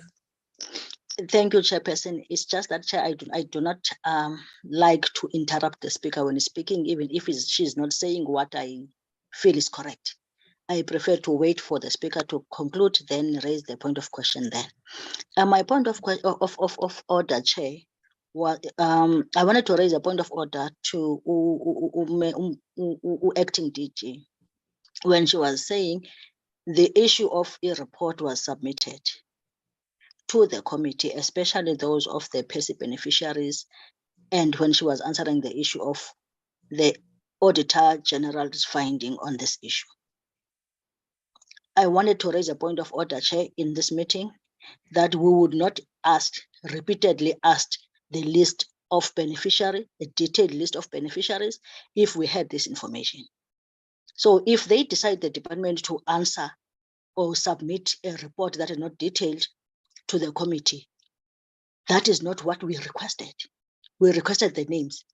As we speak, Chair, the department is still battling to verify the passive vouchers, because it was on the media that there were passive vouchers, incorrect identity documentation presented, including incorrect identity numbers with the foreign identity numbers of foreigners. So we can't not raise these things. And I wanted to dispute that the report was submitted to the committee. No, we still yet to wait as per your conclusion, Chair. Thank you.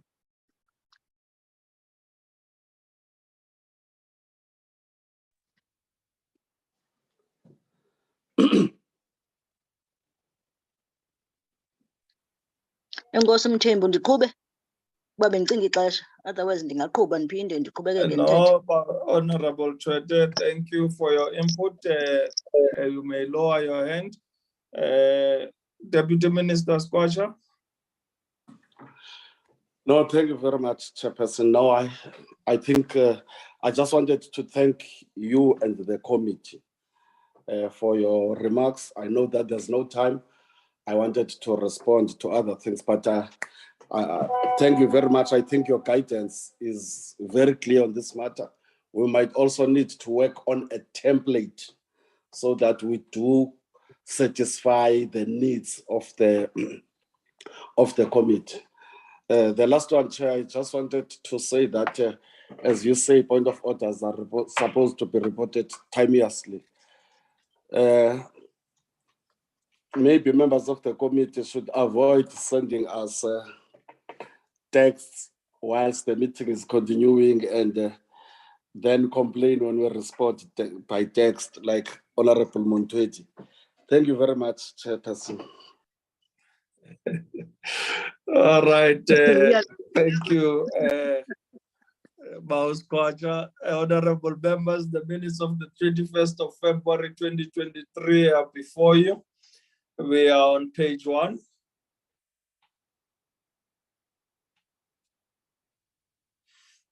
Page 2.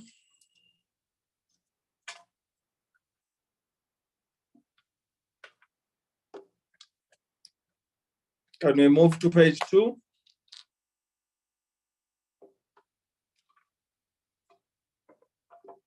Secretariat, please move with us. Page 2.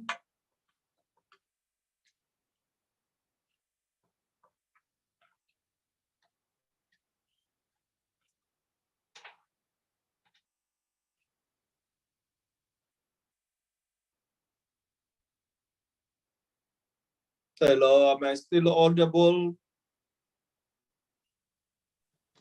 Yes, you are, Chair. Secretariat, can you please flight the minutes of the 21st of February 2023?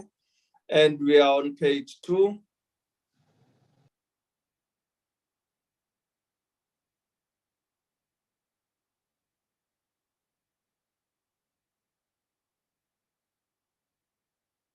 th of February 2023, the minutes. Can we proceed? Page 1.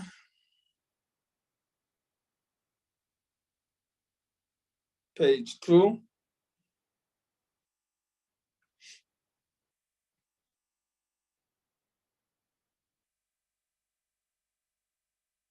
Page 3.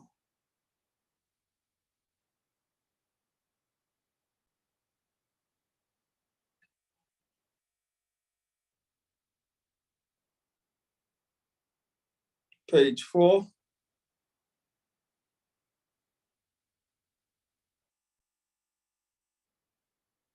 Oh, no, page 4.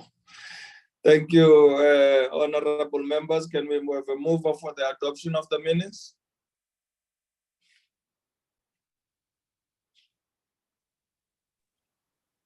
Thank you, Chair.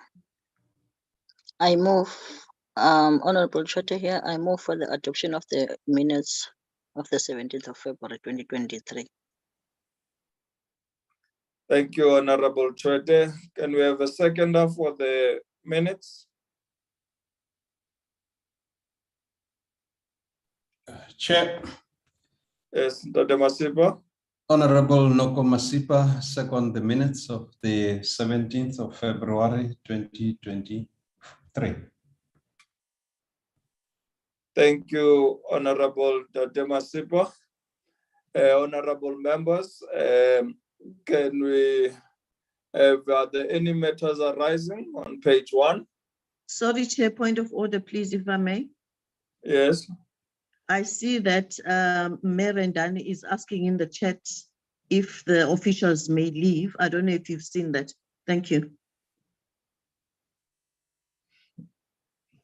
The minutes of the committee are also still business of the department. They are welcome to stay, and those that are rushing elsewhere, they are welcome to get off the system. We will close the meeting when we dispense of our minutes.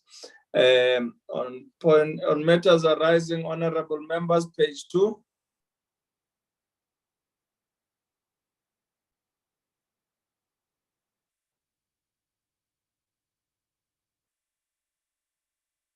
Page 3. Chairperson, sorry, Yes. Mtem, proceed with the meetings, the minutes. They are not properly appearing. Oh no, I think it's my sorry, Mtem. That's okay. Any other matters arising, honorable members, page 3? If not, the minutes of the 17th of February 2023 have been duly adopted. Can we have the next set of minutes? 21st February.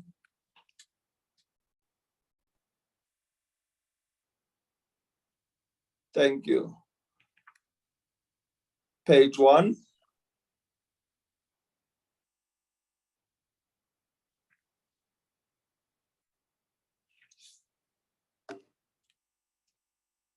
Page 2.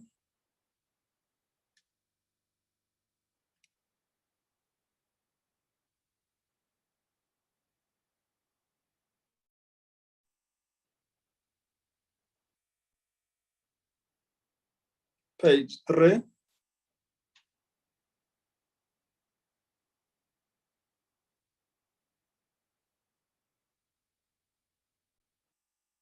Page 4.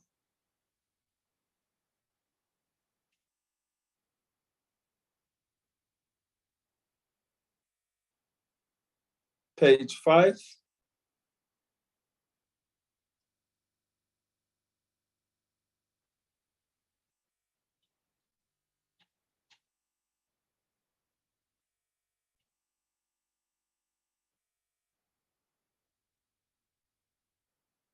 Thank you, honorable members. Can we have a mover for the adoption of the minutes of the 21st of February 2023? Yes, Chair. Please proceed. Mr. Kappa, I move for the adoption of the minutes of the 21st. Thank you, Honorable Kappa moves for the adoption. Any second, honorable members? Honorable Chair, Kruger. I will second that motion. Thank you, Honorable Kruger. Thank you, Honorable Kruger. Seconds the adoption of the minutes of the 21st of February 2023. Honorable members, are there any matters arising? Page 1. Page 2.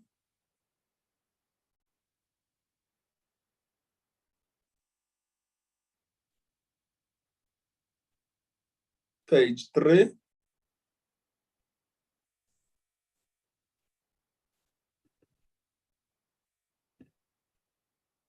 Page 4.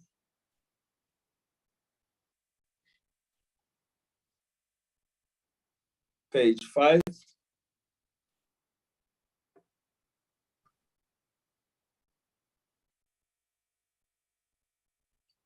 With no matters arising, honorable members, the minutes of the 21st of February 2023 have been duly adopted.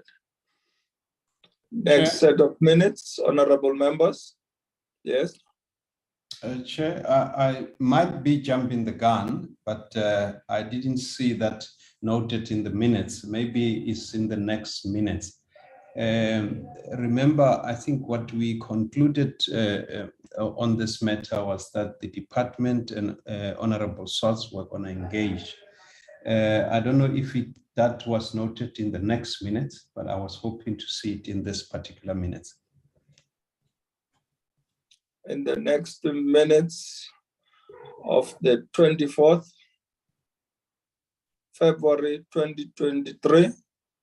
If 24th was Friday, then it was noted in that minutes, yeah.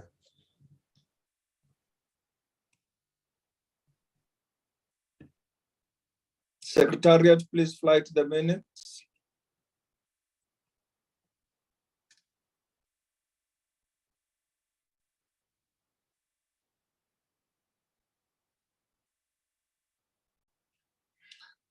Thank you, honorable members. The minutes of the 24th of February 2023, page 1.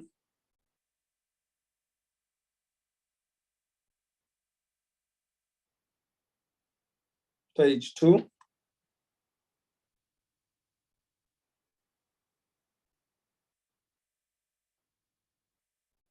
Page 3.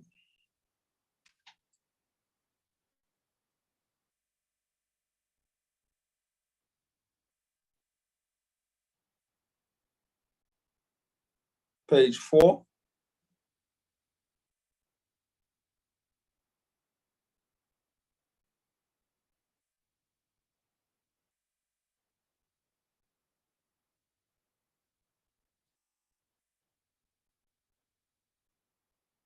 Thank you, honorable members. Can we have a mover for the adoption of the minutes?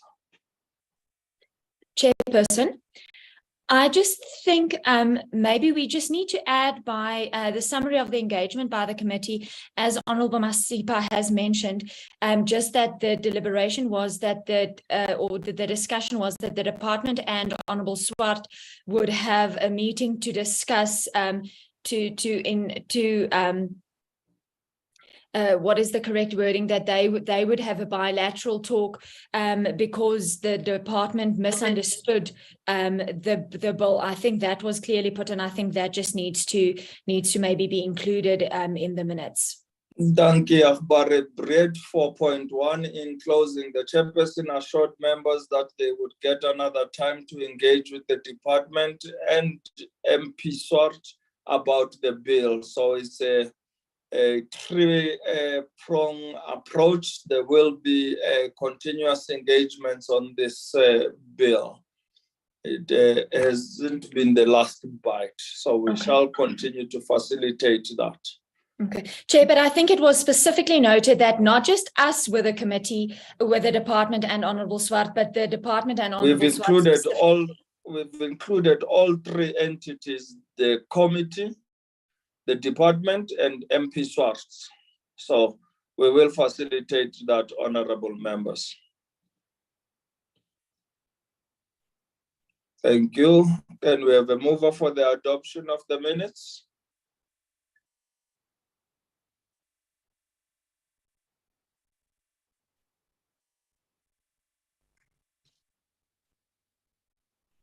Any takers? Move on the minutes of the 24th of February 2023.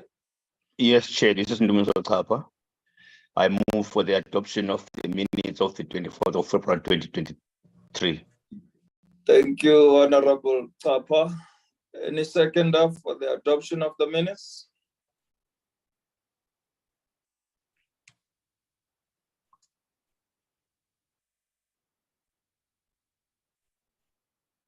Any seconder, honorable members?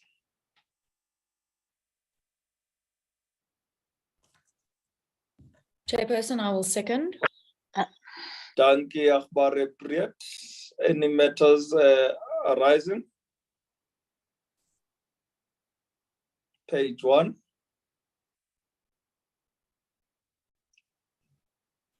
Page 2.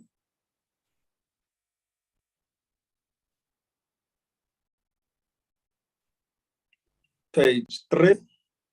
Chair. Yes, Honorable Masipa. We on page, is it page 3? Yeah, sorry. 3. Yeah. Yes. 2.4.10. Committee must be presented with a detailed plan of department with provincial offices in alleviate the anxiety caused by load shedding. It doesn't read well, but I think the point I'm making here is that shouldn't we have a clear timeline in terms of this particular presentation that the department needs to provide us with? Thank you. It now reads well. It has been corrected. The committee must be presented with the detailed plan of the department with provincial offices in alleviating the anxiety caused by load shedding. We will request the Secretariat to add in it there by end of March, that being the 31st of March. Okay, thank you, Chair. Thank you. Any other matters arising, honorable members? Page 3.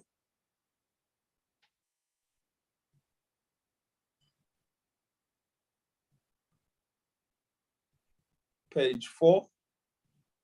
Chair, my hand is up. On page 4, I'm just following through on what Honorable Briet said. I think the minuting of the discussion was that the department would obviously consult with MP Swart to just get a clarity on few issues.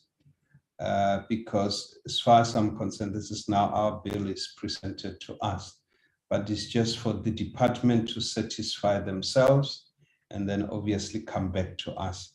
I was just thinking that, Chair, we should just note that properly in our minuted proper. Thanks. Thank you, Honorable Masipa. It has been noted properly because I've insisted and requested the Secretariat to include the committee. This is the bill of the committee and we are looking into this matter. We have identified the committee, the department, and Honorable Swart. We will facilitate the meetings as I've expressed so of Honorable Swart and the department so that by the time we do engage again, they have had their own engagements. Thank you. Honorable members, any other matters arising? If not, the minutes, honorable members, of the 24th of February 2023 have been duly adopted.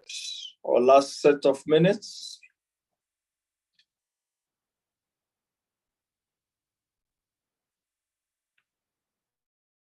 There we have the minutes of the 28th of February 2023, honorable members. Page 1.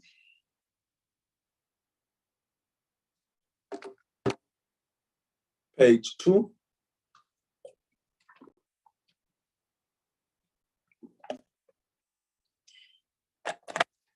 Page 3.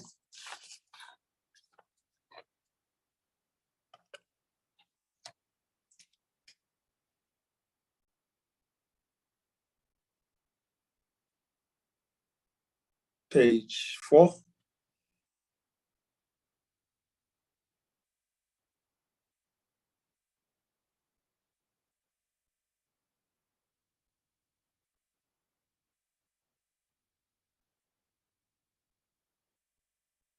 Page 5.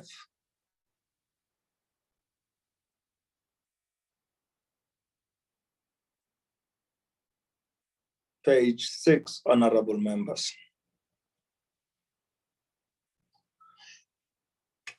Thank you. Can we have a mover for the adoption of the minutes of the 28th of February 2023?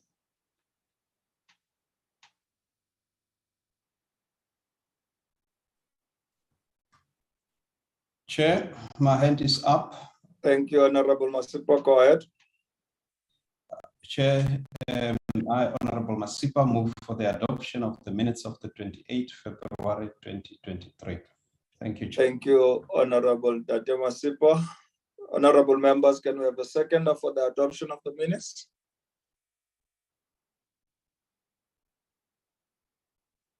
Thank you, Chair.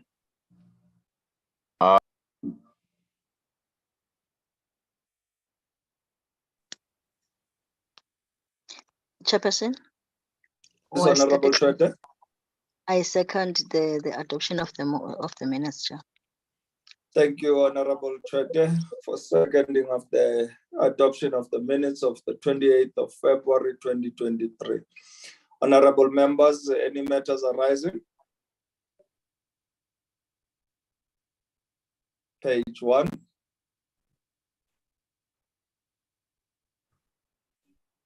Page 2.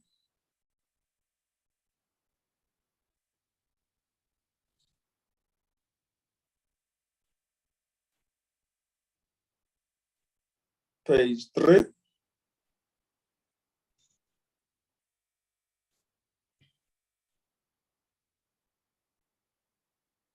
Page 4. Chair. Oh, sorry, Yes. it's page 5. No, I'm on page 5, but I think it goes over to We're page. still on page 4. But it goes over to page 5 as well. Okay, please go ahead. Chair, as far as I'm concerned, we have asked a written reply on these questions, and we have received reply from the department response. These questions that we have got here are about 30. We have received a response, was it on the load shedding, but which is less than 30, if I'm correct, Chair. And I just want to be corrected if the questions that the responses that we have received were related to this. As far as I'm concerned, yeah, I don't think that we received all the answers to these questions that we have requested, Chair. Thank you, Honorable Tate Masipa. When we receive written responses, we do take time to study and go through them. And in due course, if we feel not satisfied with the responses, we will write back to the department to send us second responses. So we have still looking through those responses, and we will respond accordingly. Apologies, Chair, I withdraw because this was for the 10th, the response supposed to be in on the 10th with this one. Sorry. Yeah. All right. Now, thank you. Page 5, Chair. Page 5. Honorable Babam. They've taken them off the screen, but the last point that talks to Mr. Makapela, it should say in the Eastern Cape without being shortlisted, not interviewed. Shortlisted. Okay. Thank you. Okay. Without being shortlisted, please change that interviewed to shortlisted. Without being shortlisted. Thank you, sir. Thank you, Mpangomo. Any further matters arising, honorable members? Page 6.